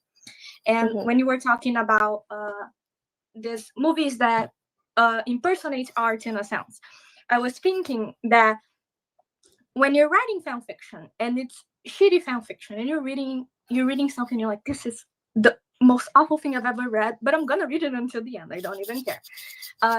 It comes from a safe haven that happens in the fan fiction community, where you're allowed to be a writer despite who you are in your life. It doesn't matter who you are, how old you are, what you're writing about. You can have the freedom to write without expectations, without judgments. You're not responsible to create something of quality, because fanfiction is about exploring your own creativity and participating in a community. But once it gets taken in the hands by the mainstream media or big corporations, things change. Yeah. Because suddenly there is a responsibility with quality content, with money people are paying, and that type of stuff. So I wanted to ask you, how do you feel about the limits between the freedom of fan fiction, and once it starts getting adapted into mainstream media and start getting drafted by corporations like Netflix and other streaming services that have been taking a lot of fan fiction stuff, like My Life with the Walter Boys is a fan fiction. And it's actually pretty good fan fiction. It's not the best fan fiction I've ever read, but it's pretty good. And the adaptation is actually pretty decent. But how do you feel? Where does the limit fall, in your opinion? When does it come to a point where the audience needs to be respected, especially? Do you get what I'm? I think I get what you're saying. I think I get what you're saying. So honestly, you said it perfectly, that fan fiction is a safe haven for people. They often write about like what they dream about, what they like fantasize about. Or often, sometimes authors do write about personal experiences, and this is a way for them to, you know, get it out there without actually putting them like their own story out there. But I feel like it gets to a point where if you're romanticizing something that is extremely traumatic, if you are kind of making excuses for something that can easily trigger somebody or something like that, I feel like that's a line that has been crossed. But multiple people don't see a problem with like abusive relationships that are being portrayed in movies such as After, because they haven't been in that situation. They haven't been. There's so many different lenses that you can view the After franchise or fan fiction in general that has been adapted to, you know, the big screen. Like, what's the one that's with Lily Reinhart? She's doing it right now. It's the fan fiction that was about Adam Driver. It was a Kylo. Yeah. So there's so many different fan fictions that range. Yeah, The Love Hypothesis. Yes. Oh my God. That's true. Yes. I loved the book, but I had no idea it was, you know, a Kylo Ren fan fiction. And yeah, so there is so much creative freedom within fan fiction and what people write about it, but it's kind of difficult to determine where the line is going to be crossed, because you don't know like what the person is, what their intentions are with this, and sometimes it's portrayed not in the way that the author wanted it to be. Yeah, it bugs me because something about the fanfiction community that I love is the idea of trigger warning, is the idea of making sure whoever is reading knows what they're about to read. They can choose the contents they want to consume, which in mainstream media is not as common, because, you know, it's spoilers and it's not the same culture. The fanfiction culture is about exposing everything before you even start reading the thing.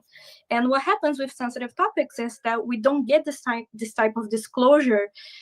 We don't treat these topics with as much respect for the audience as it should be taken into account, right? Yeah, I completely agree. And so much of it is people thinking that the actors are, you know, attractive and going into the movies blindly because they think, oh, this person's attractive, and they go into this like, why did nobody tell me about how triggering this movie was? Yeah, Rafaela, do you want to ask a question? Yes. Can I go? Okay. Thank you for the presentation. It was really interesting. I had so many ideas when you were talking, and it was truly inspiring. Something that came up while you were talking about how Harry is portrayed in different situations is that the idea of Harry as a bad boy kind of got the media way more than other versions of him that I thought were my primary viewings when I was a kid. I know he isn't gay. I'm not trying to out him or anything, but I used to read a lot of Larry fanfiction when I was younger, and I know a lot of people saw that, that connection, and Harry being a very affectionate person and very free and kind in some ways. So to me, it's kind of interesting how we got to a point where we had a strong part, a significant part of the fandom seeing him as that person, and how that didn't really go through the mass media production. That version of him that was portrayed by so many fan fiction writers didn't actually work, I would say, to mass media. So I don't know if that goes well with what you are researching, but that's something that I started thinking about, and I would like to know your opinion.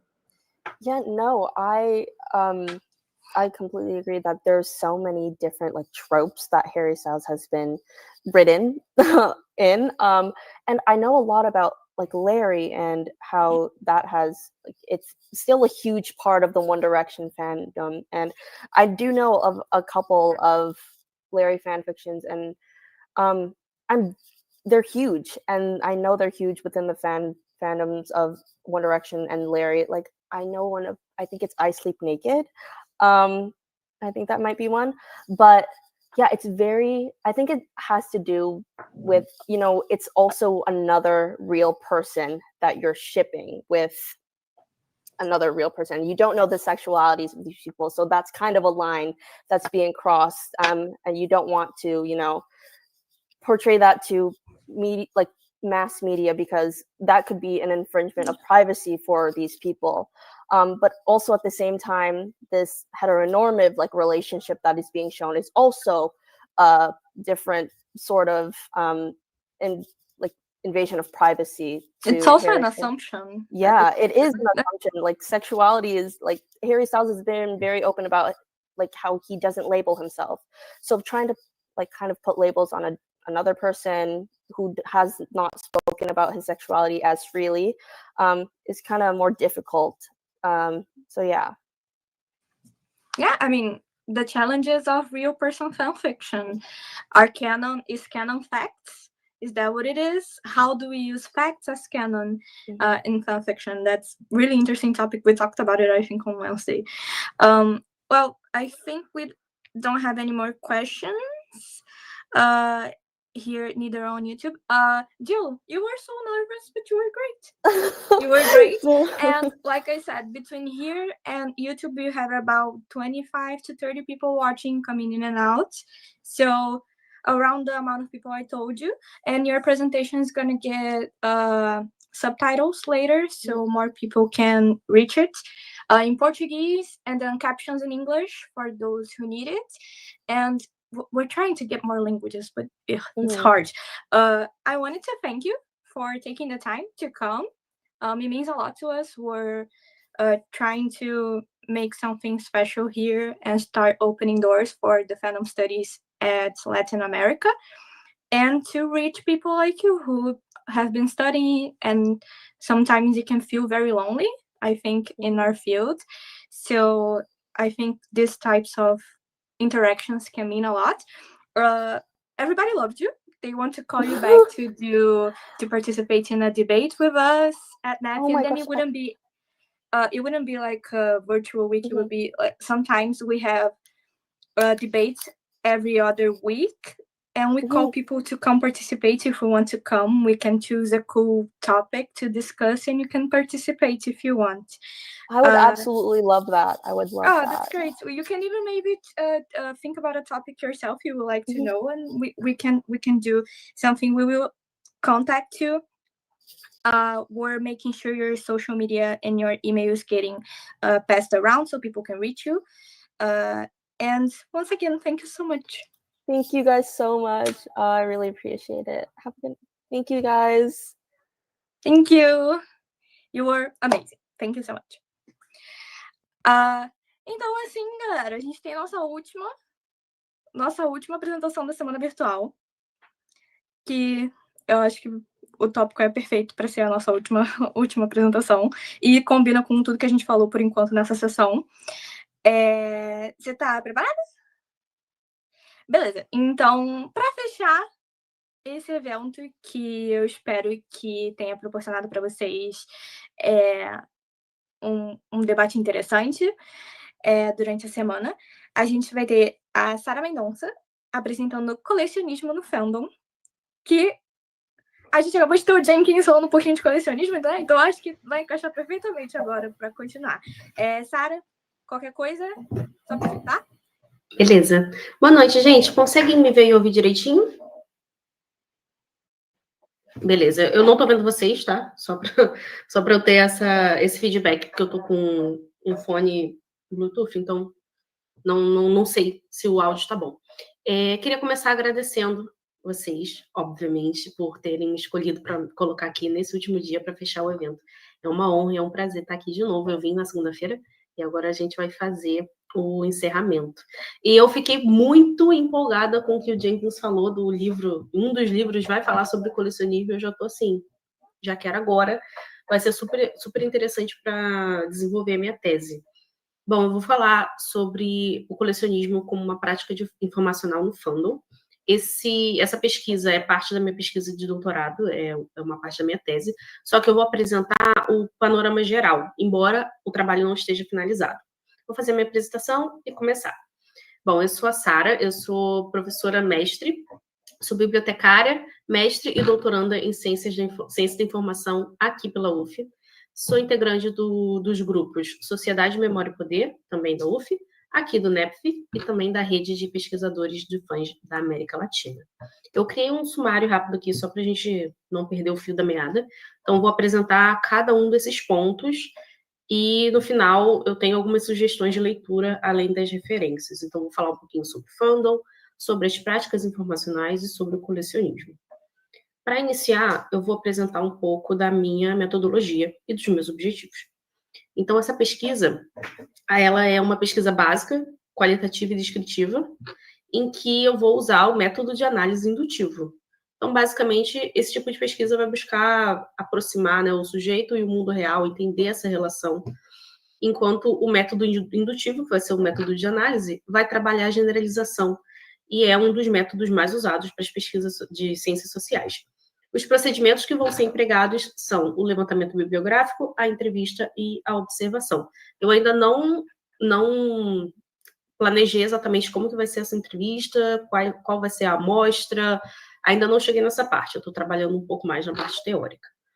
Sobre os objetivos, o objetivo geral é compreender o papel do colecionismo enquanto prática informacional nos fundos. Então, eu tenho 3 objetos e eu quero uni-los e entender como é que funciona. E os objetivos específicos, eu quero entender o que é o colecionismo e o que são os fandoms, relacionando os 2 termos. E aí, lembrando que eu não sou da área da comunicação, nem da área das letras, então é uma perspectiva diferente, uma perspectiva informacional. O fandom, ele acaba tendo um outro ponto de vista dentro dessa perspectiva. Um outro objetivo é conceituar o que são práticas informacionais através de conceitos previamente estabelecidos na literatura.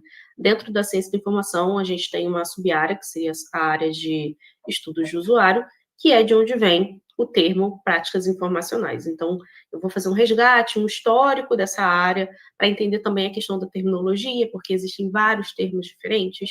Então, para chegar nesse conceito, eu vou ter que fazer esse trabalho bem geral para cumprir o meu objetivo. Dito isso, vamos falar um pouquinho sobre o fandom. Então, eu vou trazer algumas características. Eu sei que pode ser que muita gente já conheça essas características, mas lembrando, é uma outra visão, não é uma visão da comunicação. Então, eu preciso trazer isso para a minha área. Então, o fandom, de uma forma geral, é uma comunidade de fãs de mídia. Eu coloquei aqui, né, mídia sendo o ponto principal, esportes ou pessoas. A gente acabou de ver a Jill falando sobre fanfiction de real person, que, enfim, é um tipo de fanfiction que vai trabalhar com pessoas da vida real. Então, o fandom, ele pode ser caracterizado como uma comunidade de fãs, de forma geral. Toda comunidade tem um conjunto de regras e práticas que aqui nós vamos chamar de cultura. Essas regras e práticas não necessariamente estão escritas, tá? São regras meio que sociais, convenções sociais. E o que difere o fã do consumidor regular é o nível de afetividade.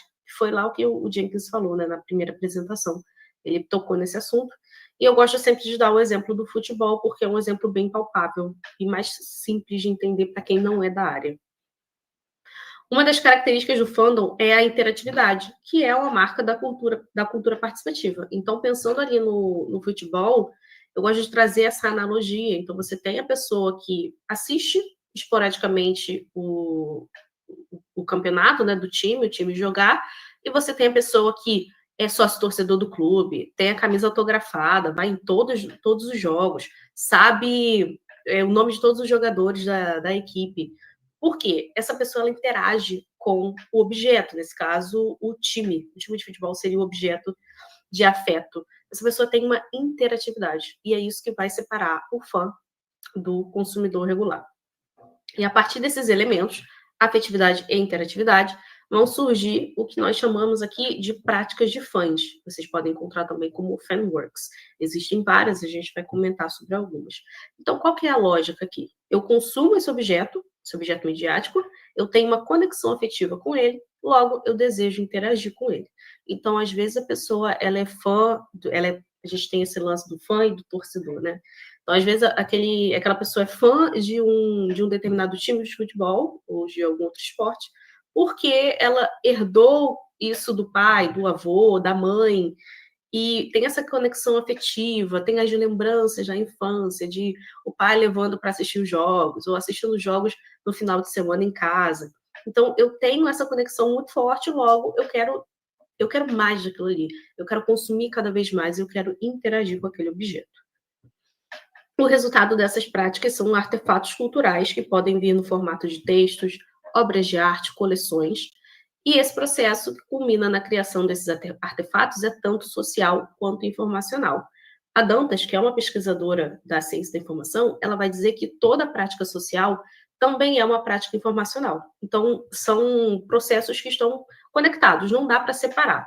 Então, se eu penso a pessoa que gosta de assistir os jogos do time de futebol, ela gosta de ir aos eventos, ela pesquisa a escalação do time, ela sabe o nome de todos os jogadores, ela sabe qual é o dia que o time vai jogar, isso é uma prática informacional. E eu trouxe aqui alguns exemplos, né? Então, a gente tem ali uma fanart, a foto de uma coleção de fã, especificamente, e ali embaixo tem também um printzinho de uma fanfiction. Então, a gente tem artefatos culturais no formato de arte, no formato de coleção e no formato de texto. Agora, falando brevemente sobre as práticas informacionais, vou passar bem rápido, porque não dá para me aprofundar muito. As práticas informacionais estão ligadas à forma como o indivíduo busca, acessa, interage, compartilha e usa a informação. Então, tudo aquilo que está ligado ao uso de informação, acesso, busca, etc., é uma prática informacional. Essa prática vai englobar tanto a busca quanto o encontro acidental com a informação. Então, trazendo isso para o campo do fandom, a gente pode pensar que você pode estar lá rolando o feed do Instagram e, de repente, você encontra uma análise de um livro, da galera que produz conteúdo sobre livros. E aí você fala, parece interessante. E aí você vai, sei lá, no site da Amazon e compra o livro.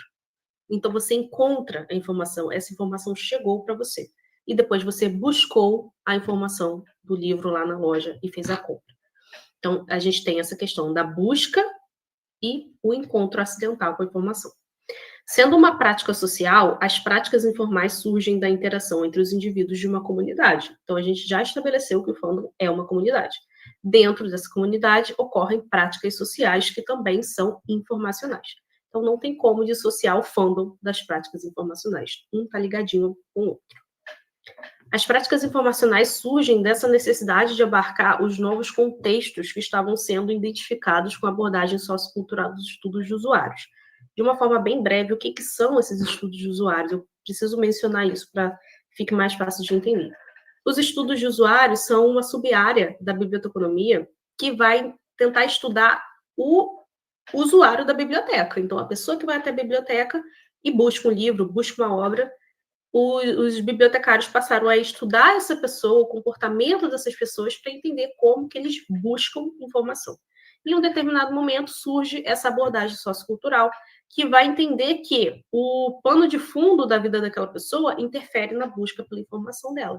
Então, a pessoa nem sempre ela vai buscar uma informação só porque ela tem um problema para ser solucionado. Ela vai buscar essa informação por prazer, por lazer, por uma necessidade de trabalho, talvez, mas não somente por isso. Essa abordagem, então, traz a ideia de que todos os indivíduos de uma determinada comunidade eram capazes de produzir e disseminar informação. Nesses estudos, que foram feitos ao longo de várias décadas, os pesquisadores entenderam que as pessoas dessas comunidades estudadas, então eles fizeram estudos com comunidades de pessoas mais velhas, comunidades de idosos, comunidades de adolescentes, estudando cada comunidade separadamente, cada nicho, e eles entenderam que as pessoas eram capazes de produzir e disseminar informação, o que faz todo sentido com a ideia do fandom, que a gente já comentou. Então, agora entrando no aspecto do colecionismo, para a gente entender um pouco melhor, a gente tem a ideia de coleção. E aqui a gente está falando de coleção, uma coleção privada. O Pomian vai definir que a coleção é um conjunto de itens retirado de circulação e do circuito econômico e mantido sob vigilância. Essa definição aqui entra muito na ideia de coleção de museu, porque se você entra no museu e que tem uma coleção sobre uma exposição sobre um povo antigo, e ali você tem, sei lá, colher, uma peça de roupa, um sapato, esses itens não são mais usados com aquela função, não tem mais aquela função de servir como uma colher, como uma peça de roupa, enfim, ou como um sapato. Os itens da coleção passam a ter valor de troca, mas não de uso. Então, ali, aquela colher não vai ser usada como uma colher. Ela pode ser trocada por um outro artefato museológico. Mas essa lógica é da coleção de museu. Aqui a gente quer falar de coleções pessoais. Então, essa lógica se aplica também nas coleções pessoais. Então, a pessoa que ela coleciona camisas de time, autografadas ou não, muito dificilmente ela usa aquelas camisas. Pode ser que sim, pode ser que não. Mas, em geral, essas camisas ficam num lugar separado, elas têm todo um contexto específico. A pessoa que coleciona discos, ela pode ser que ouça, pode ser que não. Esses discos podem estar lacrados, inclusive, para preservação. Então, em geral, esses itens são tirados da circulação e do circuito econômico, e são mantidos sob vigilância, eles são cuidados, eles são bem vigiados.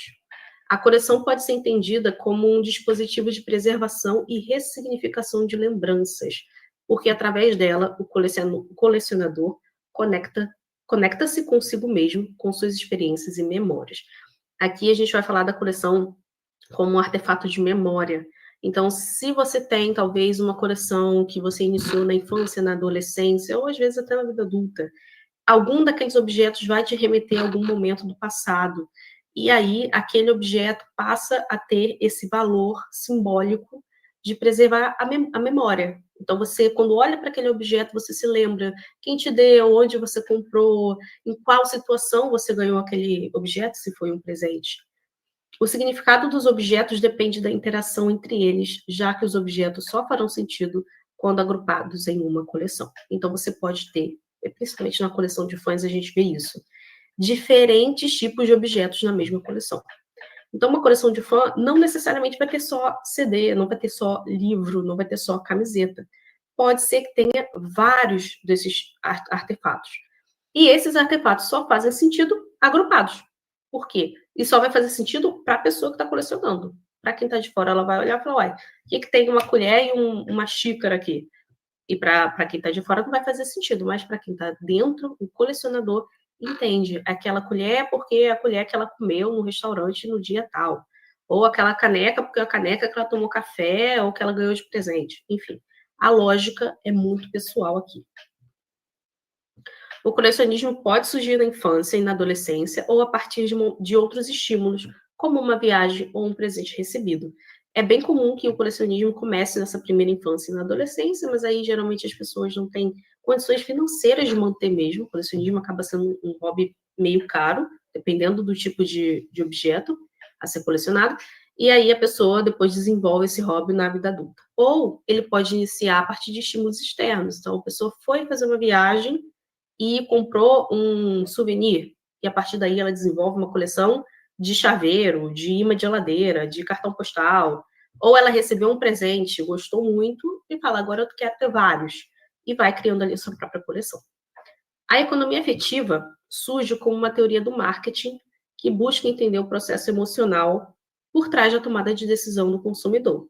E aí existem muitas pesquisas que vão falar desse aspecto da economia afetiva, sobre como que o mercado usa o interesse dos fãs, a nostalgia, essa ideia, esse aspecto de memória, de lembrança, justamente para incentivar o consumo e, obviamente, o colecionismo. As marcas apostam na nostalgia para captar e fidelizar clientes com base na economia afetiva e nos love marks, que são informações, né, relacionadas a essa ideia do interesse da pessoa por aquele objeto, tá ligado à economia afetiva. Então, é exatamente isso que a gente vê. Eu vou até mostrar alguns exemplos de marcas que fazem esse uso da economia afetiva, da nostalgia, e que investem no consumo e no colecionismo.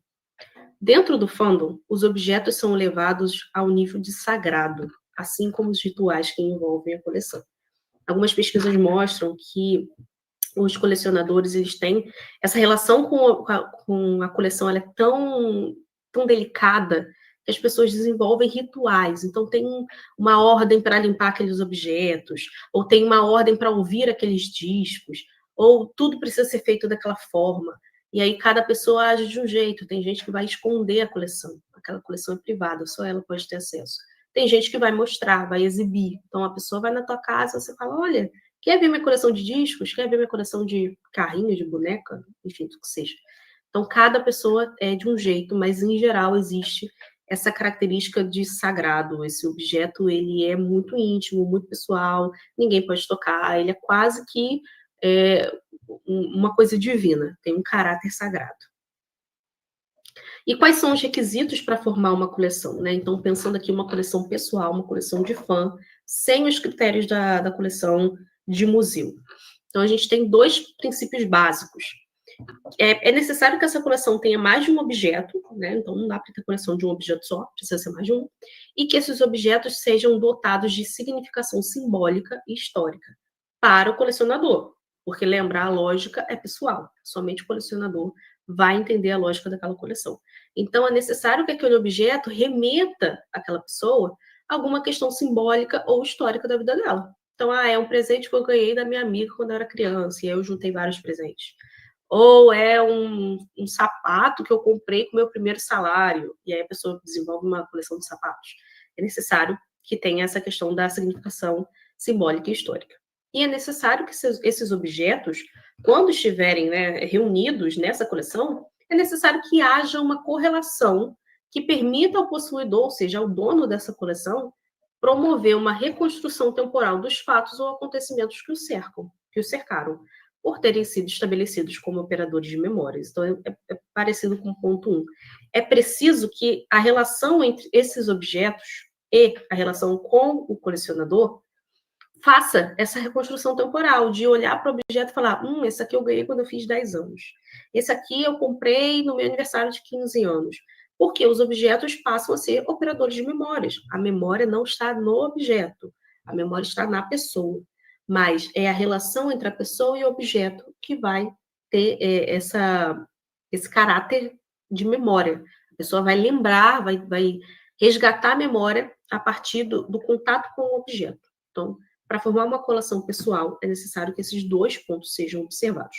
Eu não tenho nenhuma coleção, não coleciono nada, mas eu trouxe 2 objetos aqui que fui procurar, né, alguma coisa para trazer para falar, e eu percebi que acabou sendo uma mini coleção completamente de forma espontânea. Eu tenho aqui 2 cards.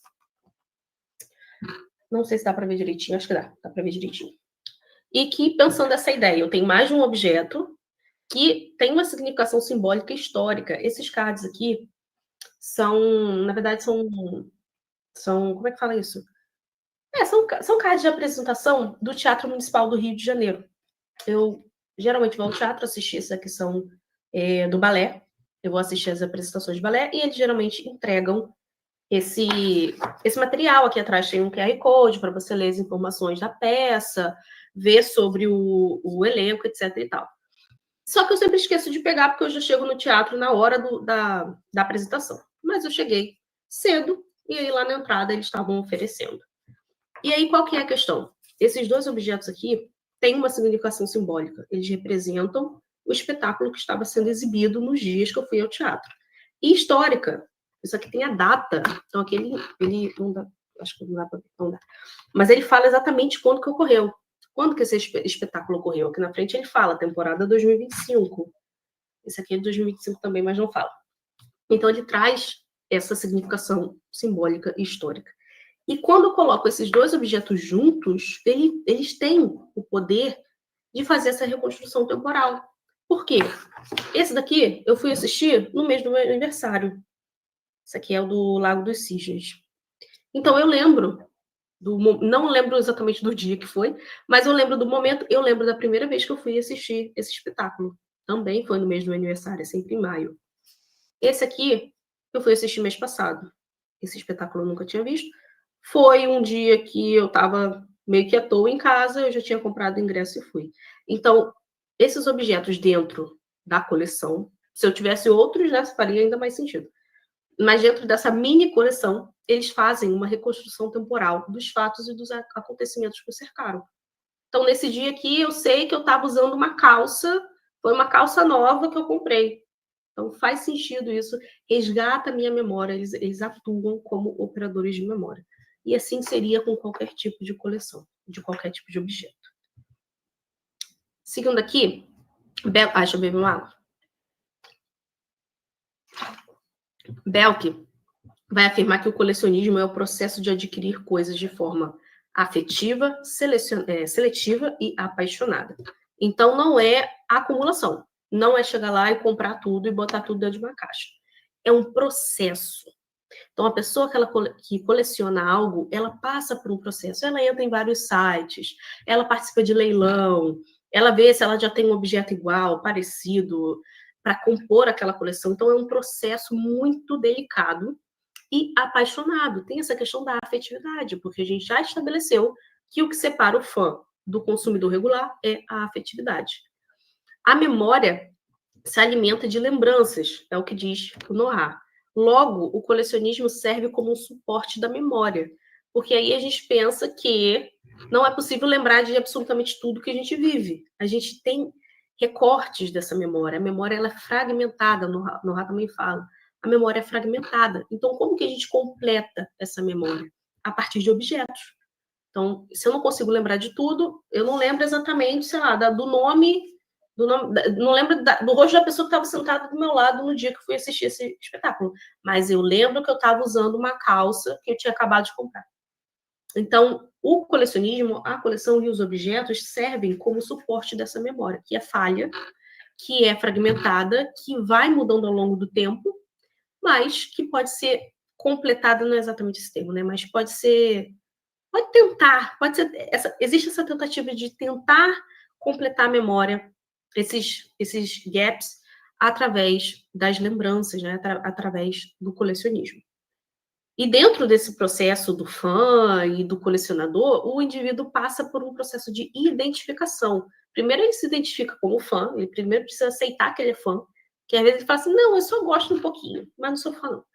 Então, primeiro precisa passar por esse processo de identificação como fã, depois um processo de identificação como membro de um fandom. Então, é um processo longo, né? Eu gosto e eu faço parte desse fandom. E também pela produção de fanworks, processo que também está presente no desenvolvimento de coleções.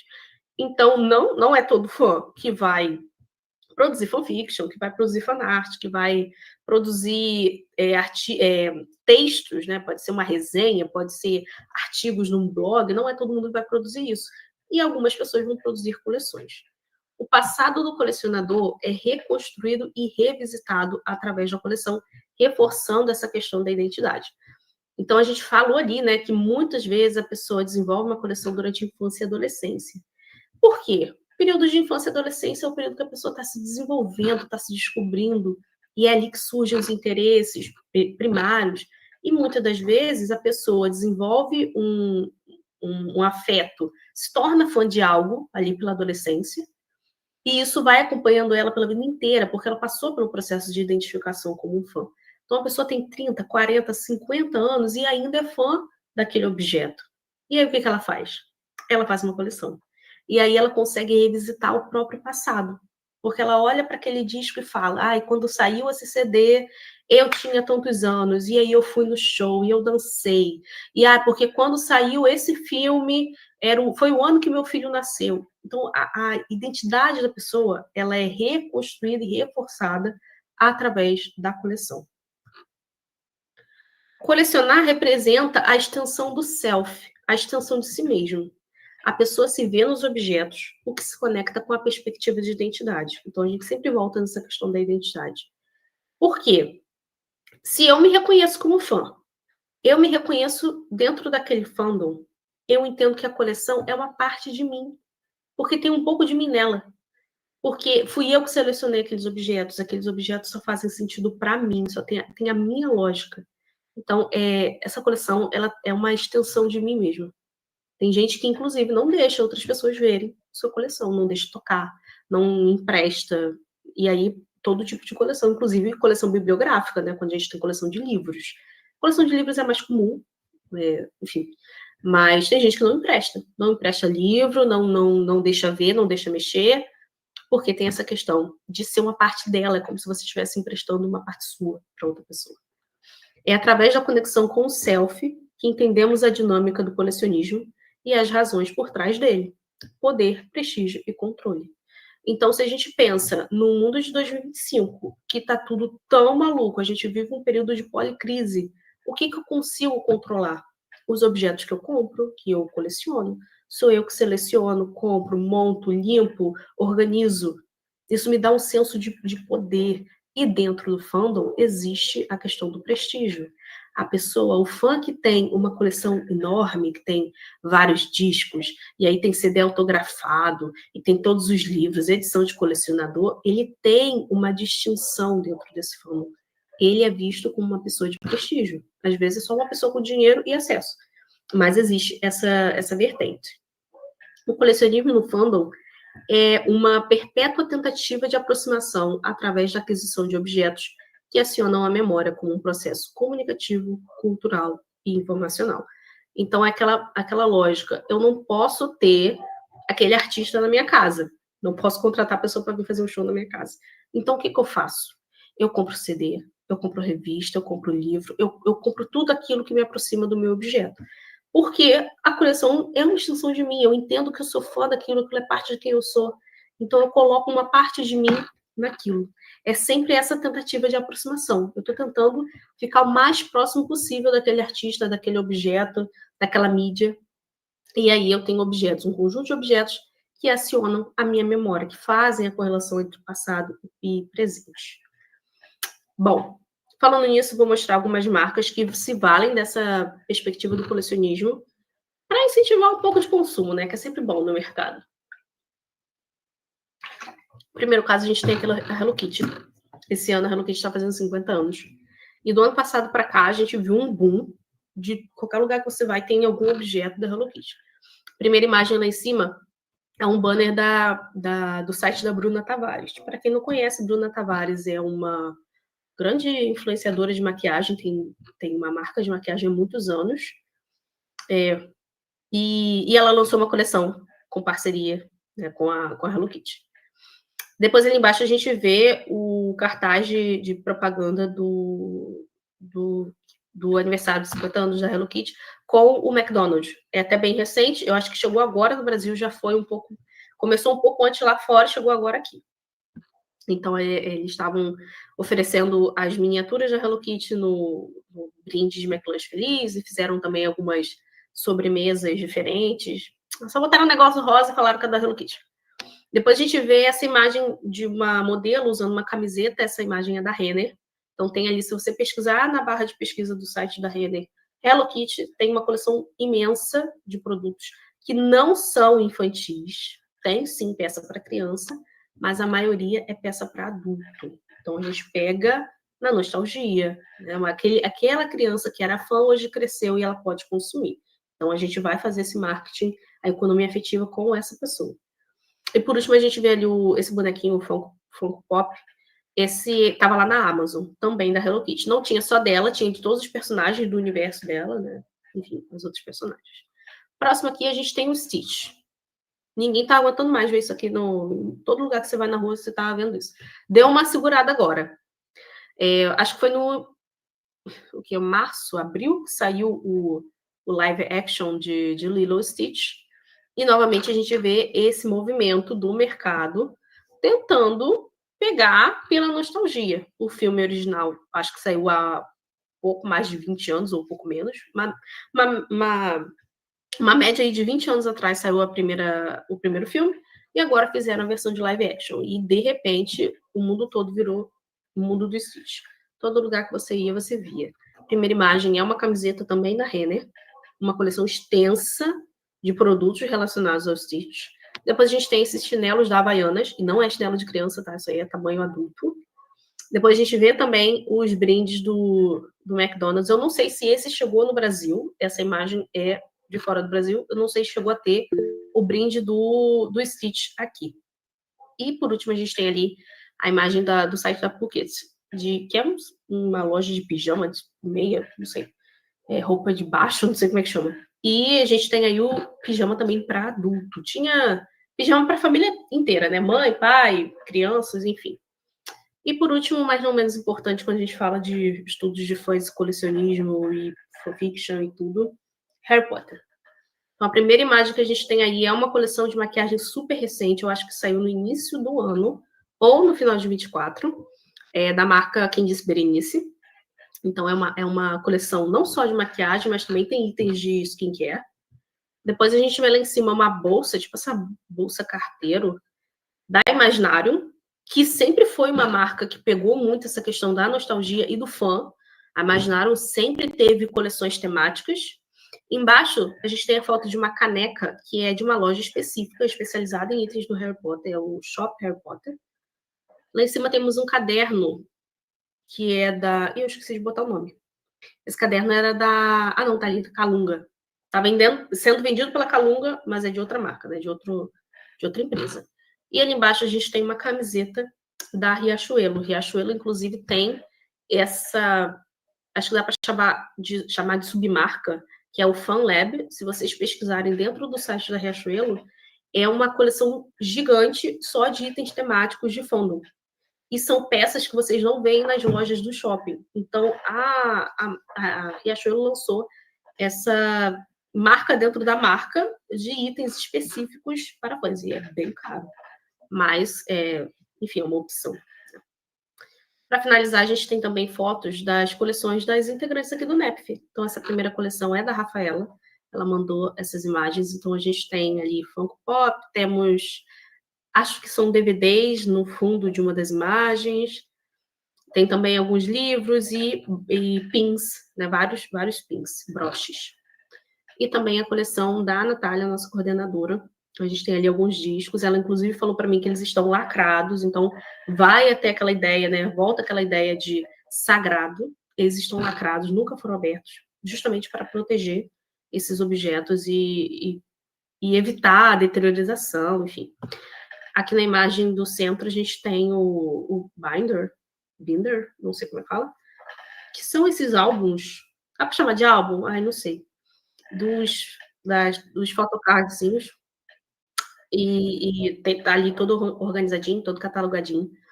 Então, tem essa ideia de estar ligado à identidade dela como fã, e como que ela se relaciona. Muito provavelmente existe essa conexão histórica de falar, isso aqui aconteceu, eu comprei esse disco assim, assim, assado, no momento tal, quando eu estava passando por isso. Então, essa questão de identidade e de memória é muito forte. Bom, para vender o meu peixe, fazer aqui algumas sugestões de leitura. A primeira sugestão é a minha dissertação de mestrado, intitulada A Leitura Digital no Universo da Cybercultura, abordando o gênero textual fanfiction à luz do letramento literário informacional. No mestrado, eu estava trabalhando um pouco com a fanfiction, dentro desse dessa perspectiva da cybercultura e como que ela se localiza, né, ou qual a função dela dentro dessa perspectiva do letramento literário informacional. Como que ela facilita, que ela possibilita o letramento informacional e literário. E a segunda sugestão é o texto Fandoms e Colecionismo, é um artigo que eu escrevi 2 anos atrás e que foi o ponto, né, inicial dessa pesquisa. Foi através dele que eu entendi que estava para estudar colecionismo dentro da perspectiva informacional e estou desenvolvendo a minha tese a partir dele. Bom, depois a gente tem aqui as referências, todas citadas ali no material. E, por último, agradecimento. Aqui eu tenho o meu e-mail e o meu Instagram. Agradecimento à CAPES e aos grupos que eu participo. Obrigada. Bem, eu me sinto um pouco called out, né? Por causa de, né? Vou só virar aqui para vocês darem uma olhadinha na minha estante. Nós olhamos, a gente não julga, hein? A gente olha e a gente não julga. We listen and we don't judge. A gente só percebe uma vez que já ocupou metade da casa e gastou mais metade do seu salário em tudo, né? Fazer o quê? Cara, acho que foi o modo perfeito de terminar. Assim, eu acho que essa sessão acabou, que as 3 apresentações ficaram bem encaixadinhas e coordenadas. Gente, temos alguma pergunta? Eu estou dando uma olhada aqui no nosso YouTube. Sara vai falando e eu vou me identificando, exatamente. A gente é tudo trouxa, né? Fazer o quê? Muito bom, muito bom. Estou esperando aqui só para ver se tem alguma pergunta no nosso querido YouTube. Se tiver pergunta aqui no Coisa também.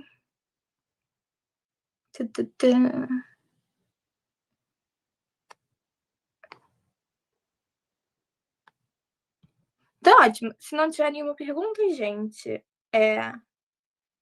eu vou finalizar aqui.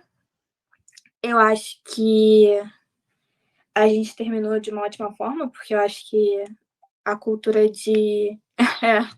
eu acho que a cultura de colecionadores é provavelmente um dos aspectos, um dos pilares da cultura nerd, da cultura de fãs, assim, e é um dos pilares mais antigos, né? Antes de photocard tinha cartinha de Pokémon, antes de cartinha de Pokémon tinha cartinha de beisebol, antes disso, entendeu? Então a gente... Tem gente que coleciona... O pai da minha amiga coleciona moedas, e assim... Inclusive, essa prática da coleção de moedas chama numismática e é extremamente popular. Tem uma loja no shopping, eu fui no shopping essa semana, aqui na minha cidade, e tem uma loja de numismática, só para venda e troca de moedas. E é um mercado grande e específico. E é super caro, é caro, é muito caro, é um hobby muito caro de manter. Colecionismo já é um hobby caro, né? O pai da minha amiga, às vezes eu vou lá na casa dele, ele tá limpando as moedas, né? Ele tem, tipo, várias... Sabe caixa de separar miçanga? Sim, então ele usa pra... catalogadinha, tem um negocinho pra você botar cada moedinha. Isso, ele usa pra separar as moedas. Eu vejo ele limpando, eu falo, amiga, você deve ter milhares de reais nesse negócio. Aí ela, ele nunca vai vender, ele vai levar pro túmulo essas moedas. Eu falei... Mas é porque é aquela lógica, né? Essas moedas, elas saem de circulação do circuito econômico, são moedas que você não vê mais na rua, né? Mas tem um apego sentimental. Então, ele não vai vender. Viu? Até o senhorzinho de 75 anos é fã e coleciona. Só que é diferente, né? Porque, tipo assim, não é fã de uma mídia, de uma pessoa, é fã de um objeto. É diferente. Não deixa de ser fã. Exatamente. Mas é muito legal. Eu acho legal que, tipo, por causa disso, ele não julga a gente. Tipo, a minha amiga também é K-popera e ela coleciona a tralha dela de K-pop. Inclusive, ele deve dar até dinheiro, né? Fala assim, toma aqui, compra assim. Ele apoia. Ele fala, não, o que te fazer feliz. Aí eu falei, você também, tio. Você... Se eu ver uma moeda rara na rua, eu trago pra você. Então, assim, eu acho difícil. Difícil. Eu também vou ver moeda, eu não vou saber que é rara, né? Eu vou olhar pra moeda e falar, uma moeda. É moeda. Mas, assim, eu acho que realmente é um pilar muito importante da cultura de fandom. Então, acho que foi ótimo a gente terminar com isso. Eu queria agradecer a todo mundo, tanto no YouTube quanto aqui no meeting. A semana inteira eu acho que foi muito legal. Acho que a gente teve um apoio muito grande. vocês apareceram, o que é a melhor coisa que vocês podem fazer para o crescimento do núcleo é aparecer nos eventos, então eu fico muito feliz que vocês gostaram, eu espero que vocês tenham conseguido aprender coisas novas, interagir com pesquisadores que talvez vocês não tivessem contato antes, talvez trazer um pouco de pensamento crítico, iniciar debates que vocês talvez não tinham pensado sobre a cultura de fandoms. Como sempre, eu acredito que já passou a lista de presença já, não esqueçam de assinar. A gente depois, certificados acho que até final do ano, eu acho, a gente vai produzir com calma, certificados de todo mundo que precisar. Se vocês quiserem contato com algum convidado específico, é só mandar mensagem, que a gente passa o contato para vocês poderem falar com eles e tal. E as sessões vão ficar gravadas, se vocês quiserem assistir alguma que vocês perderam, a gente vai tentar botar legenda nas em inglês, botar caps nas em português também. E, gente, fazer um último merchan aqui, a gente fez um site. O Núcleo tem um site agora. E a gente vai estar colocando nosso conteúdo lá. Então, divulguem o site do Núcleo, porque eu acho que foi um passo muito importante pra gente. Eu acho que a gente estava precisando dessa plataforma para expandir um pouco mais. A gente tem muitos projetos agora que a gente está preparando, agora que a gente está na UF, tanto para esse ano quanto para o ano que vem. Então, eu acho que daqui a pouco a gente vai começar a abrir o jogo de algumas coisas legais que vão acontecer, que vocês vão poder participar. Eu estou muito orgulhosa de todo mundo que apresentou do NEF, todo mundo que dispôs o seu tempo, faltou aula, faltou trabalho para ou apresentar ou assistir. Eu estou muito orgulhosa de todo mundo que apresentou. Eu acho que vocês fizeram um trabalho maravilhoso, muitos tópicos interessantes. E eu acho que é isso, né, Natália? A gente tem alguma coisa que a gente precisa anunciar? Acho que não, né? Então é isso. Esse é o bebê da Natália, gente. A ideia foi dela.